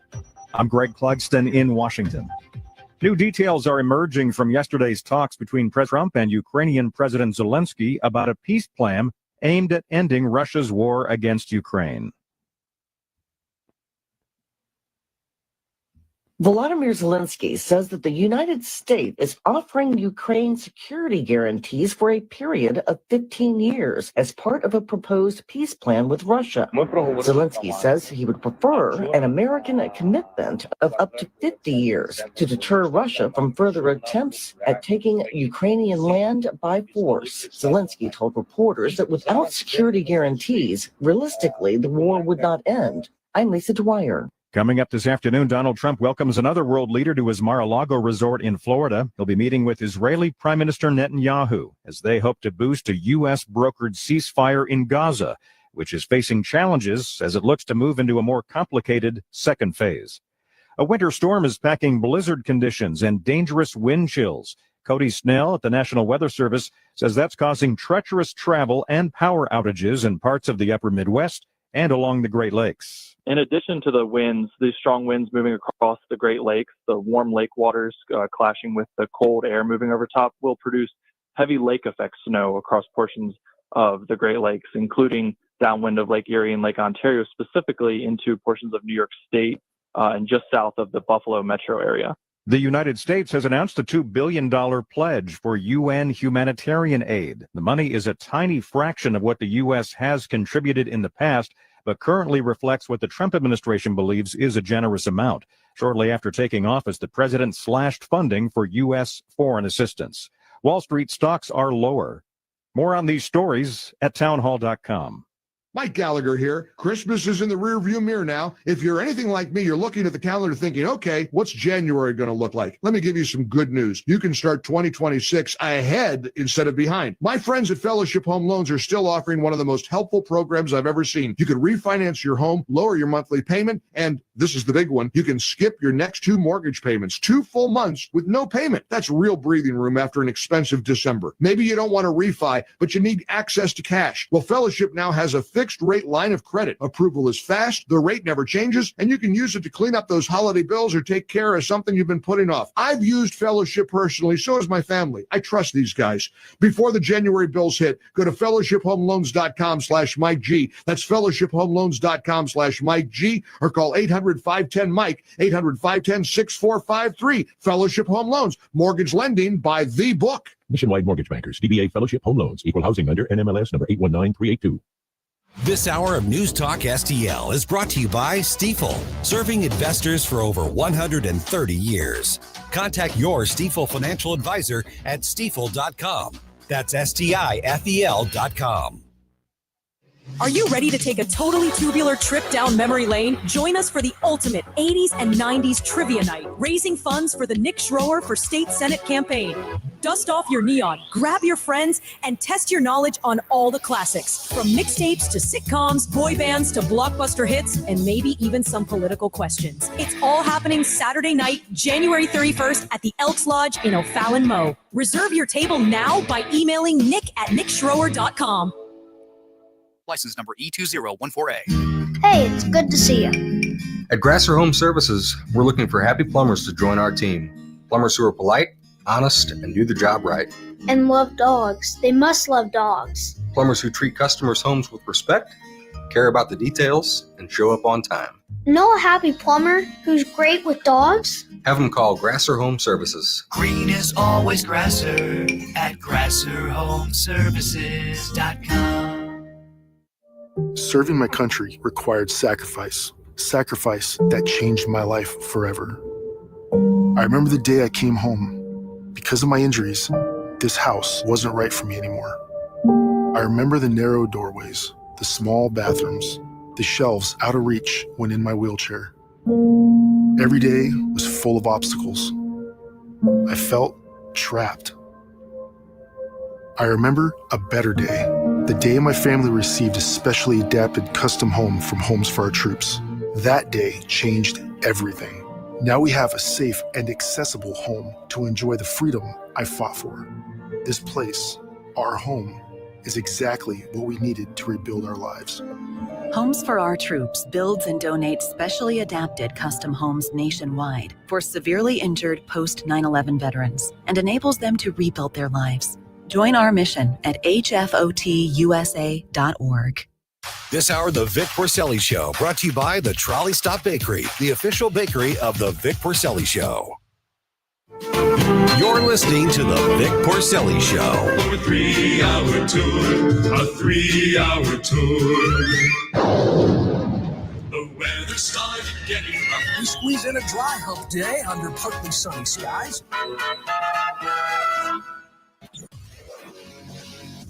From New Jersey to Baldwin, Missouri, two behind the microphone, taking the whoosh to the radical left and the putrid swamp. You're listening to the Vic Porcelli Show. Here he is, Vic Porcelli. Wow. Taking the whoosh to the radical left. That is a heck of a promo there. Yeah. Whoosh. Whoosh. Soros Free Radio. That's right. He's Ken Williams. I'm Nate Lucas, sitting in for Vic Porcelli, hour number 3. We will chat with Douglas Blair coming up in the next segment. And then we'll lead you right up to 3 Martini Lunch. Yeah, the award-winning show of Jamie Allman. Jamie Allman. Man. Gotta love Jamie Allman. I know. Okay, I sort of tease, I used to host sports talk radio, so sports are still kind of in my blood. Yeah, in fact, we never let go of that whole intro with you. We always started with... Here comes the king. Let's talk to Nate Lucas. Yes. You do a great job with those. All right, thanks, man. So, a couple of things. College athletics is, I think they're in a really bad spot right now. And you have 2 things at play. 1, the transfer portal.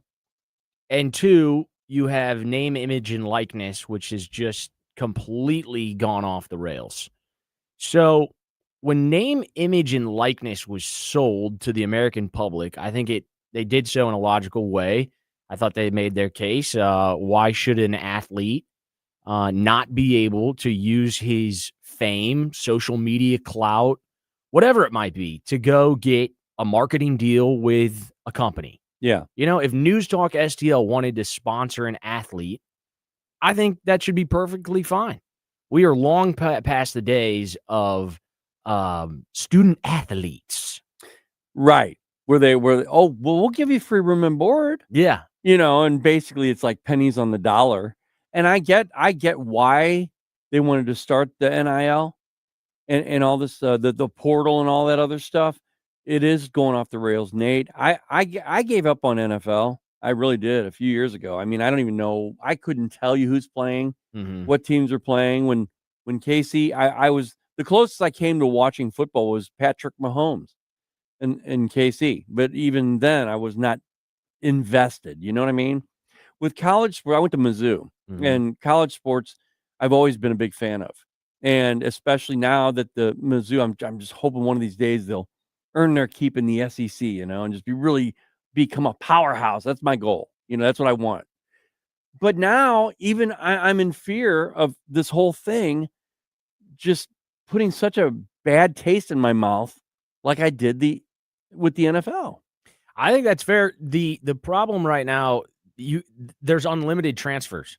So especially right now in bowl season, okay? Ever since college football went to a 12-team playoff, and I'm thinking that they're going to expand those probably to 16 teams, maybe as early as next year. Really? And then probably 20. Okay. And I think the inevitable result is that we're going to get to a point where you've got probably 30 teams that are just like considered top-tier Division I programs, and then they sort of play on their own level. And it's outside of Division I. It's like they are the best. And then the bottom 4, you see relegation. And so if you're in the bottom 4, you would get cycled out for being in that bottom 4. And I think that's probably where everything is headed with it, especially in particular college football. Because right now, you have these programs like Missouri played this weekend against Virginia. Well, their starting quarterback entered the transfer portal. Yeah. So, like, he's going to go look for a better free agent deal. So, all college football right now and college basketball, for what it's worth, is essentially all these players are on 1-year free agent contracts.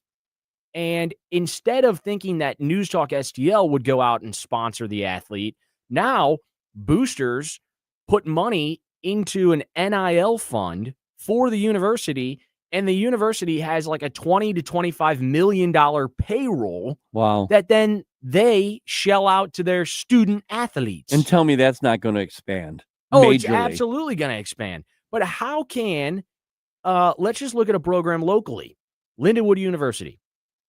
They have a D1 football team. Now, how are they supposed to get the cards were stacked against them probably to begin with, right? Trying to compete against top tier level D1 programs. But now, if you're talking about a $25 million salary cap that these schools can pluck from to pay their student athletes, where does a school like Lindenwood fit into that picture? Yeah. I mean, I think they have a great endowment. I think that they're sitting on cash, but does that mean that they can afford to spend even $10 million on a football program? Right. And even if they had the money, they couldn't draw because of, you know how that works. The top tier players aren't going to say, oh, Lindenwood. Yeah, let's go there. Mm-hmm. They're going to take the money. And even if it's close to the same thing, they're just going to go to a more reputable college with that money.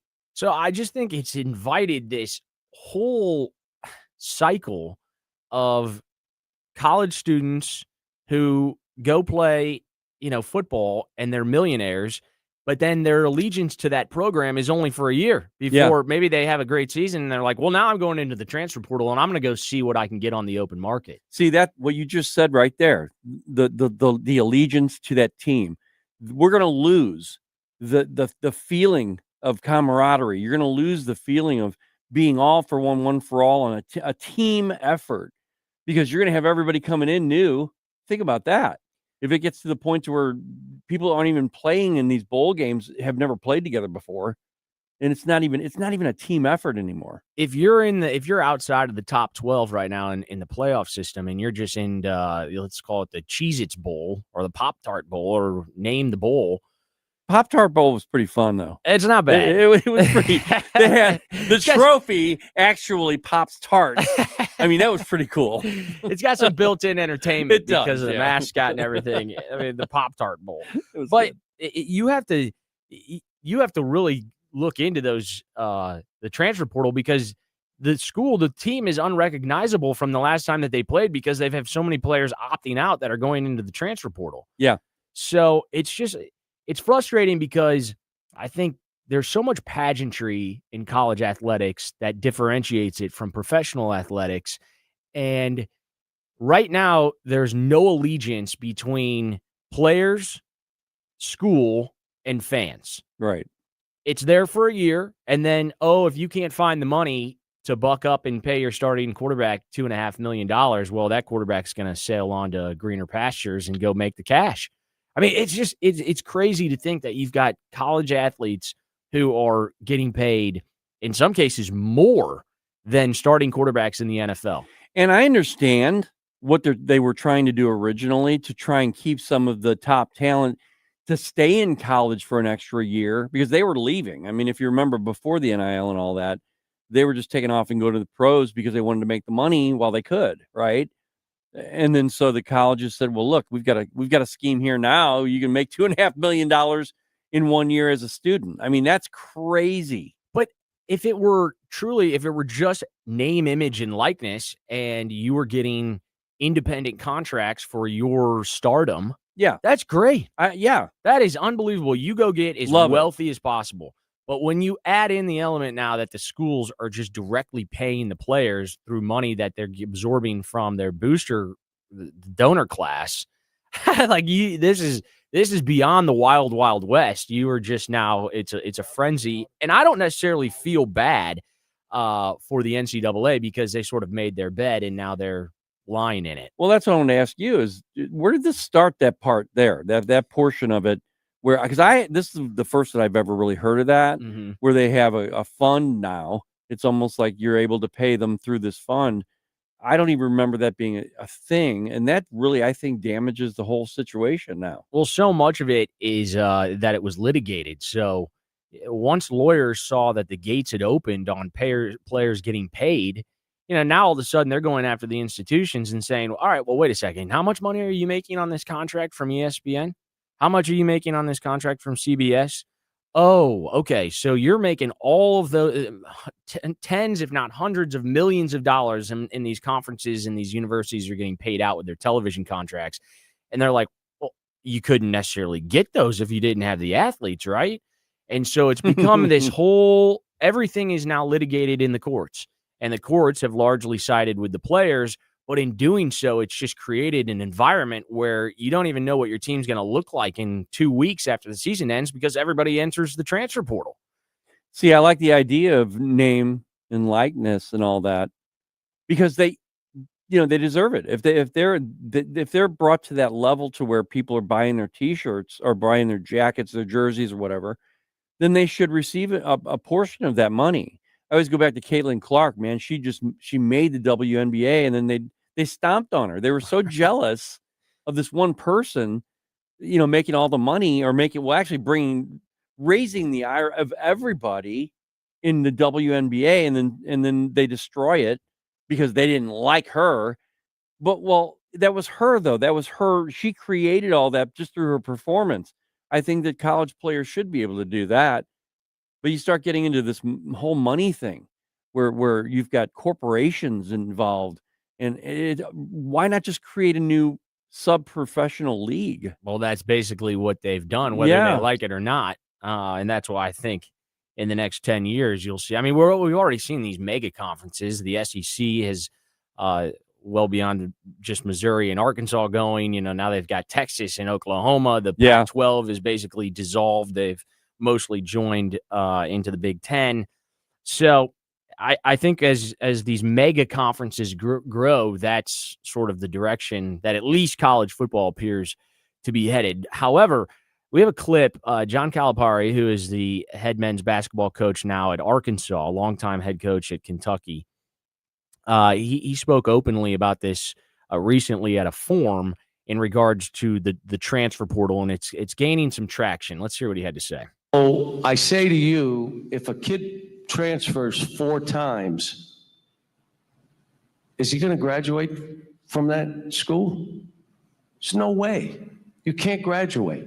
So now you're going to be done playing without a college degree. You have no ties to the last school you went to where they feel that you're from Arkansas, you played here, we're here, you're going to have opportunity. That's done. You're offered $55,000 in your first job, and you go, what? $55,000? Do I have to show up? Are they going to? You got me an apartment, right, or a car? I mean, I'm worried about mental health. Mental health. That look, I've been poor, and. You know what's worse than being poor? Coming across some money and then being poor again. That's the worst. That's probably why I'm cheap, because I'm not going back there. But So my thing is, and I've been pushing this, you can transfer once without penalty. Because you picked the wrong school, the coach lied to you, there was another player that came that you didn't know about. One time. And after that, you got to sit. Because what do you think they're transferring for? Somebody help me here. Why are they say it? That's it.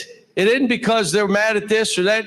I can extort you, and if you don't give it to me, I'm going over here. Yep. If we cure that, I've been saying it for 5 years, no one listens to me.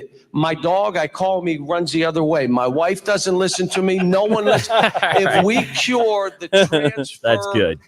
So I think he makes a very valid point because it's the two combined that are allowing for this sort of this situation to unfold. And if you were to just force the players to give them one transfer, which seems like a pretty decent compromise. Yeah. If you have a terrible situation, yes, you can transfer.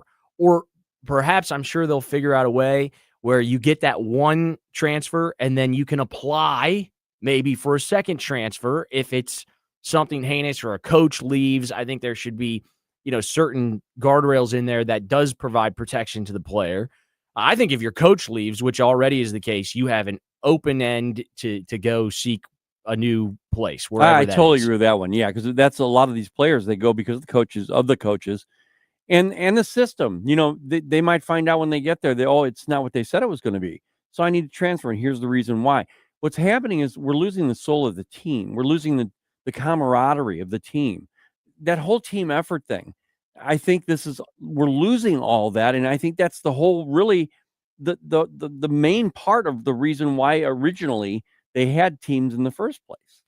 Yeah, I just think they have to do something about it, or else fans who do have significant allegiance to their university, their programs, I think it's waning, and it's waning because there's no allegiance back from the players. Right. And I don't know how sustainable that is long term. And as a byproduct of that, you're losing really good coaches. There's a reason why Nick Saban is on a television set now rather than coaching. There's a reason why Tony Vitello, who is a St. Louis native, just left the University of Tennessee, where he just won a national championship and is now the manager of the San Francisco Giants, because there's no loyalty. There is no loyalty. And these coaches, granted, they haven't been the most loyal either, because they're willing to go jump. Look at what Lane Kiffin just did. He left Ole Miss, even though it's a playoff team, and he took the money and ran to LSU. And what a sweet gig, by the way. I didn't even know the coaches made so much money. I knew they made in the millions, but not what some of these coaches are making today. My God. $10-12 million. As a coach for 1 year. That's right. Oh. But they sell this idea of family and team, and we're going to bond together. And now it's like, well, they leave, and then your whole roster leaves. Bill Belichick, new head coach at North Carolina, he had close to 70 new players on his team in his first year this season. Like, Wow. how do you build a foundation when you have 70 new faces in the building? Yeah. I don't know. I don't either. Well, it's their problem, not necessarily ours, but I Right. think long term it's a struggle for college athletics, and I think it's tough for smaller programs, say like Lindenwood. Now, yes, I'm biased because I like Lindenwood, but yeah, me too. I think they're getting hosed in this deal, and the big dogs need to reevaluate how all of this is being structured. Yeah. All right, there you go. There's a little sports. Little Kenny. sports. We fit it in. It's we can go in various lanes on the Vic Porcelli Show, right? Right. And then we can get back to the good stuff We will. too. When we come back, it is the East Coast Report with Douglas Blair. It's the Vic Porcelli Show on News Talk STL.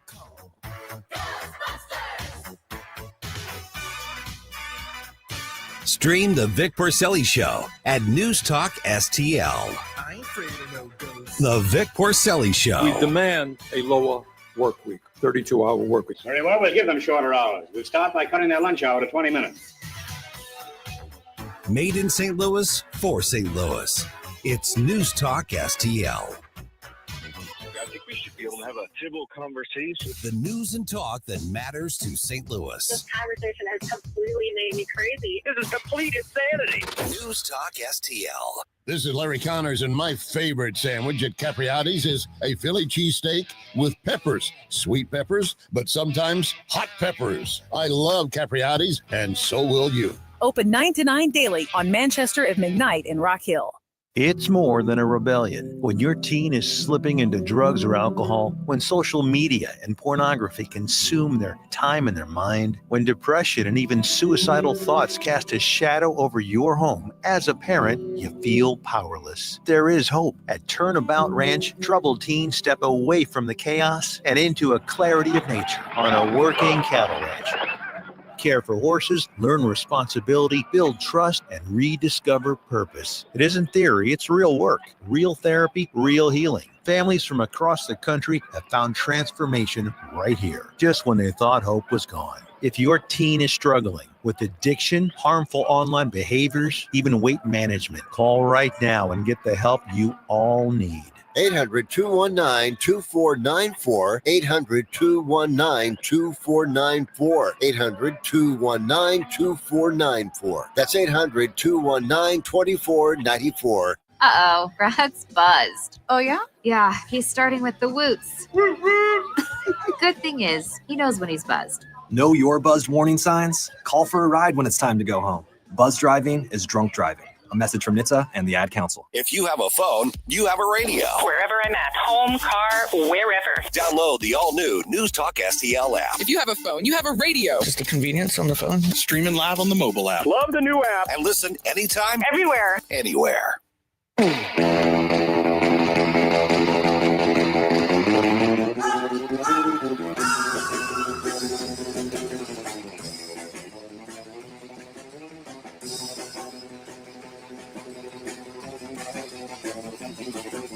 Talk lines are open now at 314-912-1019. The Vic Porcelli Show. But they're really criticizing science because I represent science. Made in St. Louis for St. Louis. It's News Talk STL.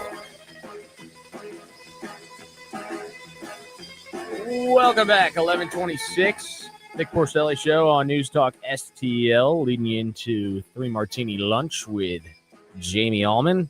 With the great Ken Williams, I'm Nate Lucas filling in. And no dice with Mr. Blair? No, I don't know. I'll have to maybe try him in a few minutes. No, we're all good. I think we're good.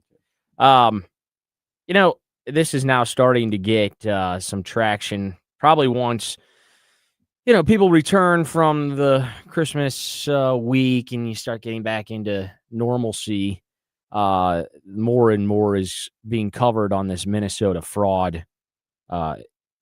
It's just amazing what they've uncovered. And again, it's a 22-year-old YouTuber that just went around to various businesses that were getting these massive payments, and the fraud is just insane what they've uncovered, and it's just now beginning to get recognized by the mainstream media. But it's not just Minneapolis. They're saying that Shirley's team claims to have uncovered over $110 million in potential fraud in just one day of footage. However, the investigation asserts that as much as $8 to $9 billion. Yeah, the number keeps getting upgraded. Did you go to the Quality Leering Center? Did you? No, I didn't because, they apparently in his video, he went to the Quality Leering Center. It was supposed to be Quality Learning Center, but they forgot the N. And it received millions in state funds. There were no children, there was no activity, and they couldn't even get the name right, Quality Leering Center. No, what I'm going to do on Wednesday, I'm filling in for Vic in your slot. And what I want to do, I want to devote one segment to this particular Nick Shirley and his counterpart, his investigative counterpart. David is his name. He won't give his last name. And I really want to dive into this, Nate, because this is happening around the country. It's not just in Minneapolis, Minnesota. It's happening all over Minnesota, but it's also happening in places like Utah and Ohio. All over the country, this fraud, we talk about our deficit all the time. Man, if we could get rid of the fraud, the fraud is in the trillions in this country. Mm-hmm. And if we could get rid of that, don't you think that maybe it could help Social Security? It could help the veterans, the VA. It could help the American people. Yes, and that's why I think that's why I go back to what Senator Lee said about how in a $7 trillion expenditure, there's going to be rampant fraud everywhere. And so if only we had a team that was dedicated to rooting out waste, fraud, and abuse. Oh, you mean like Doge? Oh, like Doge. Yeah. And then what happened? Doge is just, it's hard to even understand where Doge or what's happened to Doge. It sounds like most of the team that Elon brought in has been disbanded. And I think a lot of it is because these various agencies have one layer of protection after another. So let's say you penetrate one wall and you feel like you're getting to the core of the problem and you investigate and find all this fraud. Well, there's another layer of protection that's set up that you're not going to be able to dig through. I think they ran into this in every single agency that they've ran an audit on. And so I see now, like, Ted Cruz has a tweet out that says a full audit now. Well, yeah. Why wasn't the full audit done and concluded by now? We're a year into having a Republican House, Senate, and administration. It should have been stopped a long time ago. They should have been doing this. And why then do we keep pumping money through the federal government into these massive spending bills? I mean, even in the one big beautiful bill, there are analysts who are predicting that will put our debt at $55 trillion in 10 years. Like, what are we doing? The new government of the United States should be NGOs, you're on notice. If you are an NGO, you are going to be scrutinized to the umpteenth degree. I don't care what it takes. I mean, there were thousands of NGOs that were like these 1,000 arms of the USAID octopus, And really, if you look at what's been happening since then, Nate, the Democrat Party has no money. They used to be flush with over $1 billion in resources. Now, because USAID's gone, they can't walk in their room full of money and grab what they need and then take off and use it again and again and again.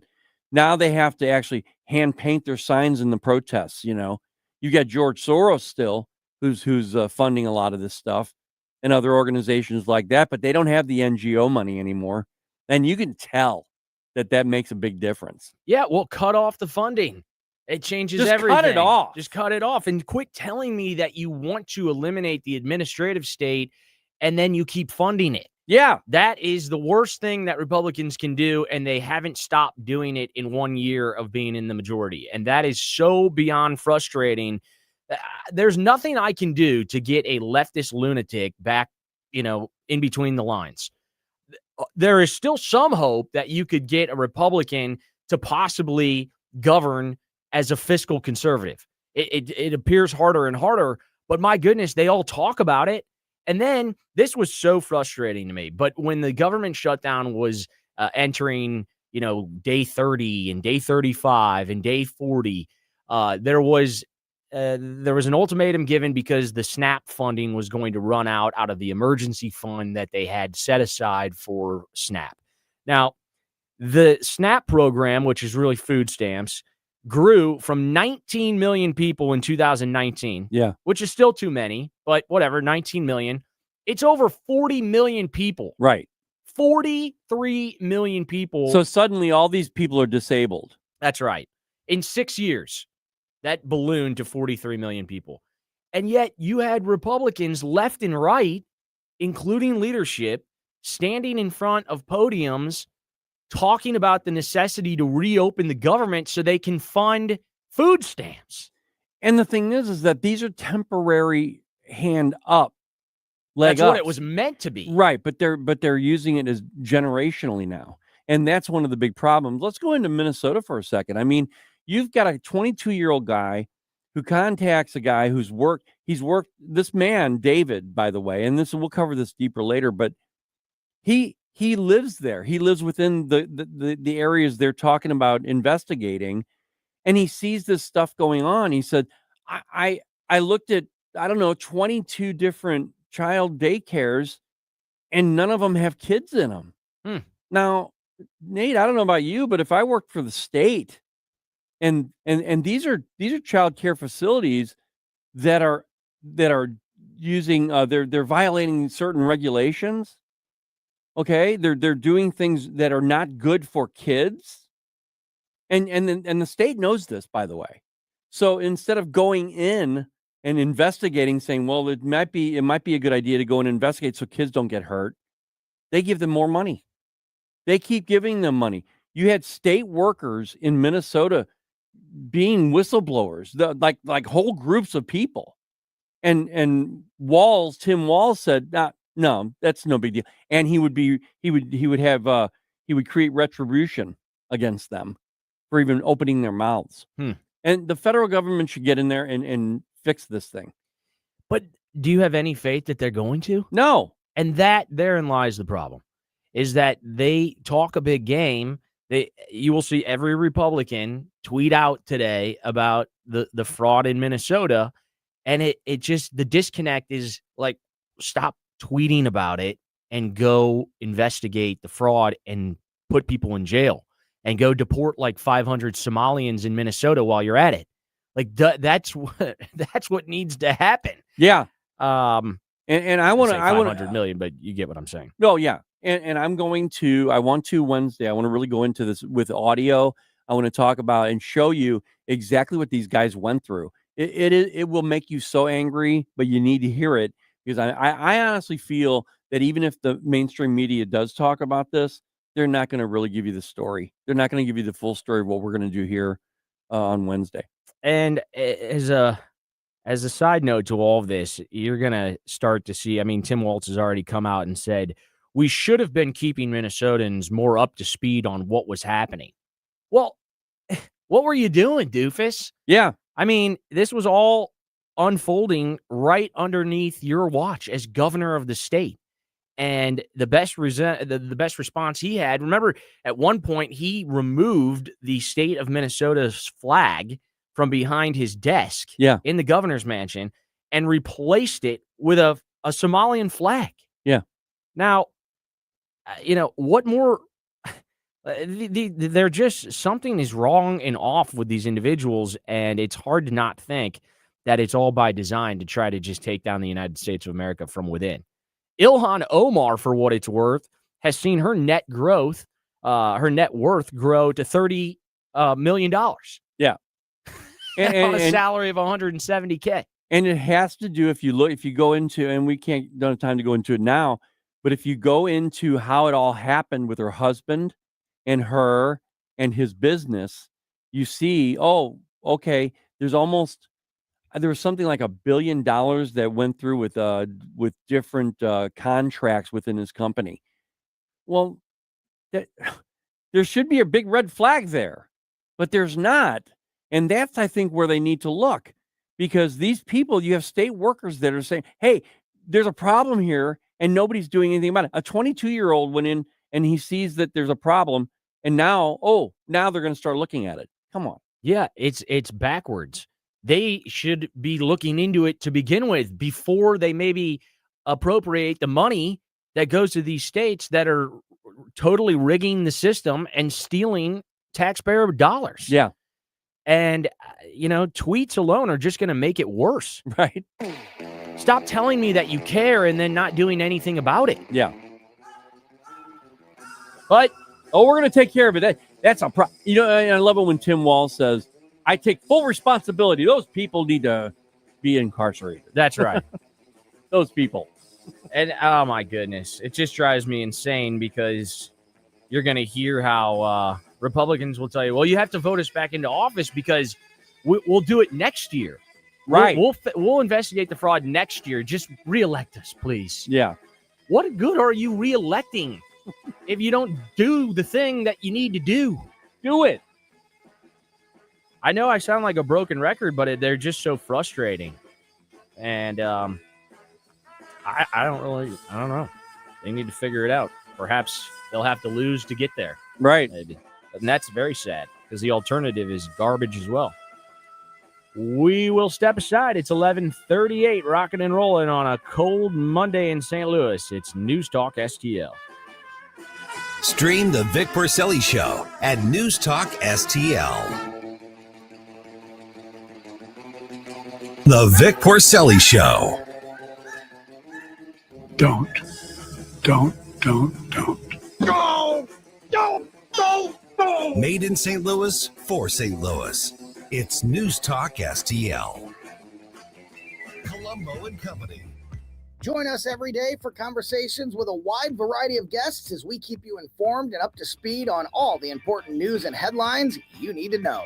Live and local weekdays at 2 on Newstalk STL. Hey, Jamie Allman here for Santino's. It isn't just a cigar lounge. It's an experience spanning 2 levels of pure sophistication. Handcrafted cocktails, authentic Sicilian cuisine with sauces made from scratch. The state-of-the-art smoke filtration keeps the air pristine, while the separate non-smoking wine room offers a perfect alternative. Members enjoy the lowest rates with premium benefits, including the ultimate climate-controlled humidor. Santino's, just off Highway 55 at the Imperial exit, SantinoCigarCocktails.com.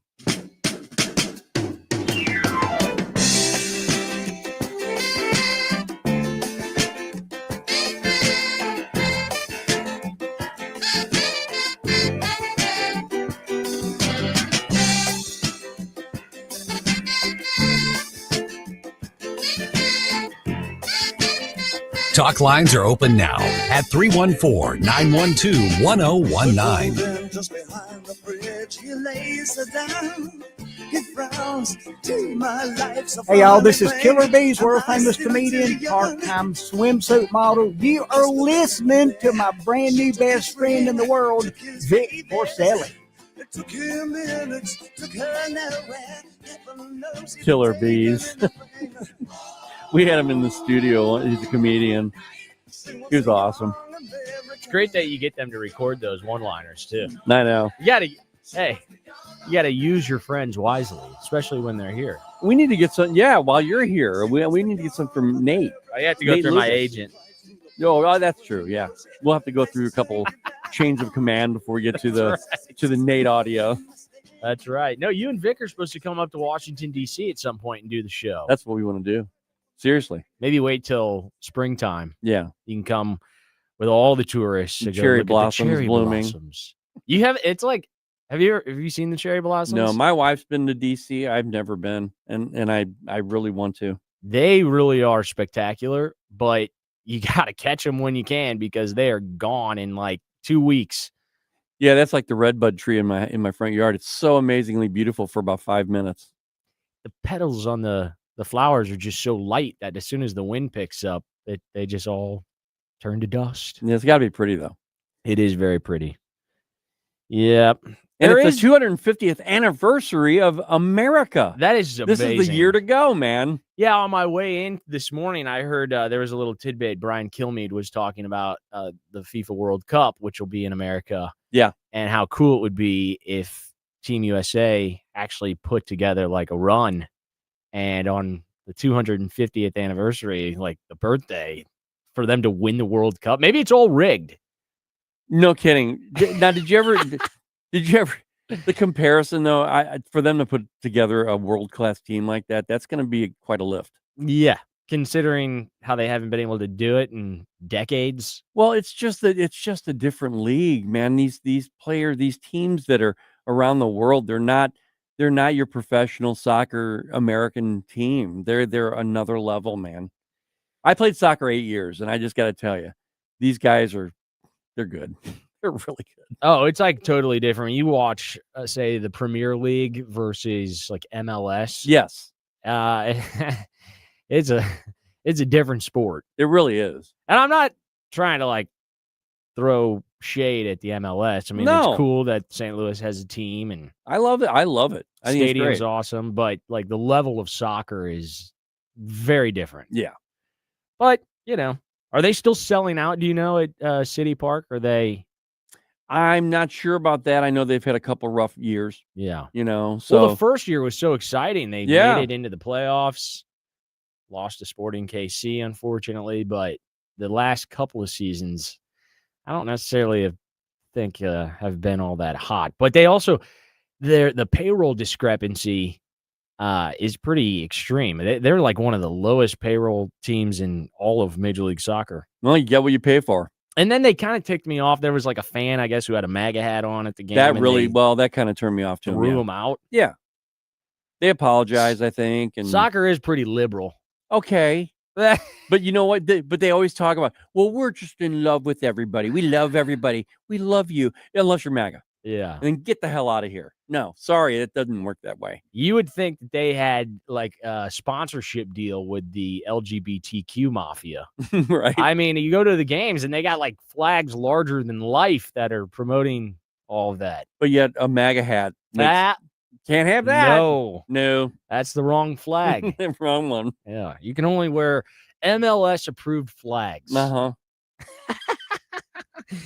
Oh goodness, I like soccer. It's just the soccer people frustrated me because you'd be talking city or whatever, like on sports radio, and the soccer fans would always be like, "You need to talk more soccer." And so you'd talk more soccer, and then they'd say, "You don't know anything about soccer. Stop talking about soccer." They're a very elitist group that you have to try to please. Yeah, I hung with a group of people who were big, like elitists. They were too highbrow for me for sporting. I like football. I like eating chili and watching football. I like playing baseball. Soccer's American. Don't get me wrong. I just said I played 8 years. Mm-hmm. The thing is that you can also intellectualize yourself out of a room. Mm-hmm. Okay, soccer is still a sport. I don't care how you slice it up. It's still a sport. Football, right? Football. Did you see that they were trying to rename it? I saw. They were Didn't wanting Trump say that in Trump ball. Ah, my goodness! What a troll! He did that on purpose, man. Come on. I know he is. I think we could call it Trump ball. Yeah, like everything else. We'll just be the Trump states of America. He made so many people mad about that. I know. Come on, guys, lighten up. Yeah, some of it though. I mean, like him changing the name of the Kennedy Center to the Trump Kennedy Center. Okay. Yeah, but he can't even really do that. Like that takes an act of Congress to like change the name.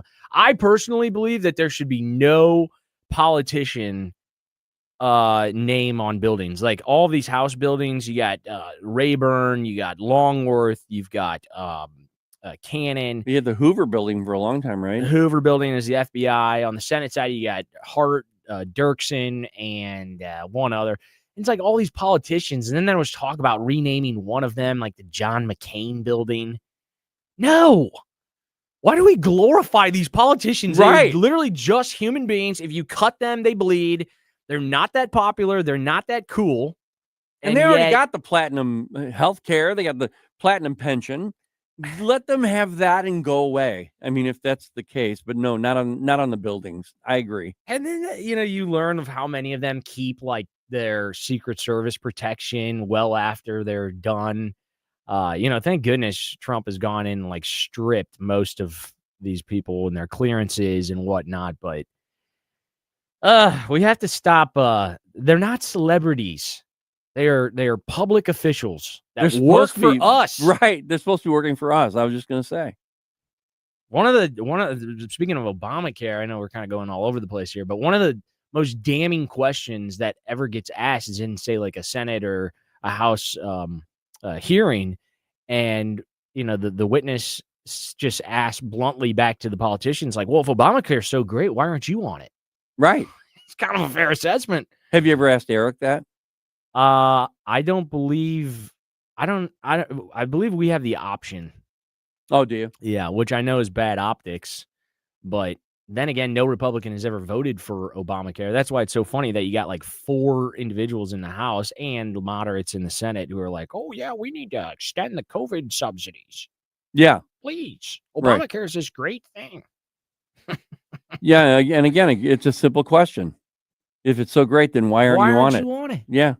Although I just picked it in new healthcare, and I'm telling you, Kenny, it's like maybe I've said it on these airwaves, but I felt like it was deciding pick your middle seat on the airplane in row 21 or 23. Which Right. one do you want? Do you want this pile of garbage or do you want this steaming pile of garbage? Right. They all seem terrible. Yeah. I go back to our conversation earlier when we were paying for our own insurance. I had a family of 4 and we were paying $300 to $400, somewhere around there per month, which is still a lot of, especially back in early 2000s, it was a lot of money, for us, but we paid it because we needed it. And as soon as the ACA started kicking in and there was talk about that, everything changed. And it didn't, when I remember when Barack Obama said, if you like your healthcare, you can keep it. If you like your doctor, you can keep them. No, none of that was true. And it also altered a lot of people who didn't have anything to do with ACA. They had their own insurance, but it made prices go up.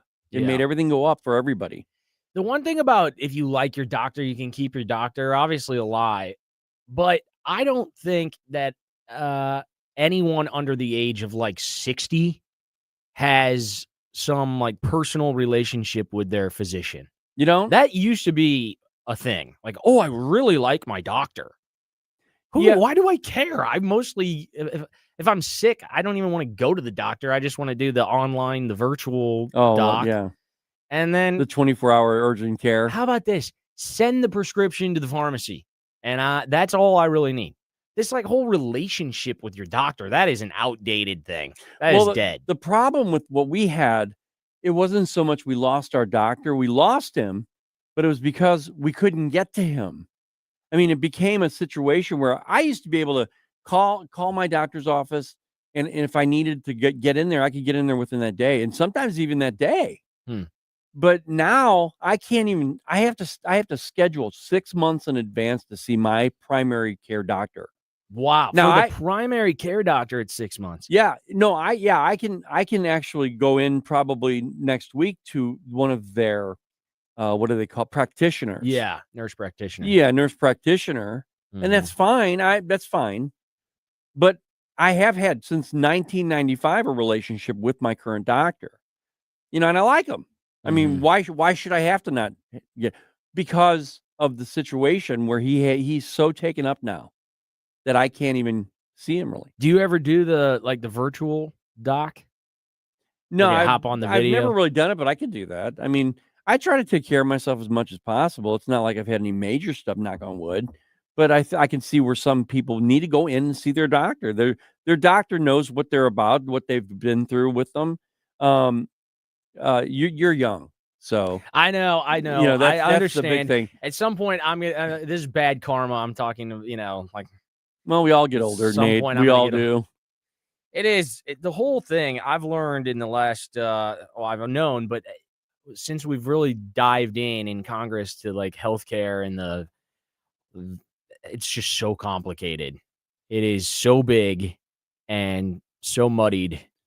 I don't know how we get out of this tangled mess, but I think long term the answer is just a focus on wellness. We have to. Chronic illnesses, this is not sustainable. Yeah. I really like that when people talk about how they like RFK Jr. and what he's doing with Maha. Yeah, I like it. If you read about what he's trying to do, he's not saying don't get vaccines. He never said that. He says be educated in the vaccines that you're giving, and don't get them all 100 of them or whatever they are for kids nowadays all at once. Don't do that. Don't do that to your children. As a PSA, let's announce that now. If your child, if you're ready for, and I tell family members this, we've had new kids in the family now, don't get their vaccines all at once. They want you to, because it probably saves them a lot of money. Don't do it as spread out as possible. Yeah. At the very least, just do a little research. Do research. It's your children. And since when, that is one area that you can't even discuss, right? Or you're some like crackpot. And it's just bizarre how we've become total shills for like big pharmaceutical companies who want to inject us with all sorts of chemicals that no one knows what's in them. But can't even get the ingredient list. This is what's so good. This is what the Democrat Party is so good at. Changing the messaging and actually staining people that don't have any stain whatsoever. Like, for example, RFK Jr., they say, oh, he's a conspiracy theorist crackpot. Well, of course, everybody's going to pick up on that and call it that. And it's really not. That man, if you read about what he's trying to do, is very good for this country. He actually is exposing the processed food that we've been eating for the last probably 3 decades and destroying our bodies, really. And he's saying, no, eat the same things.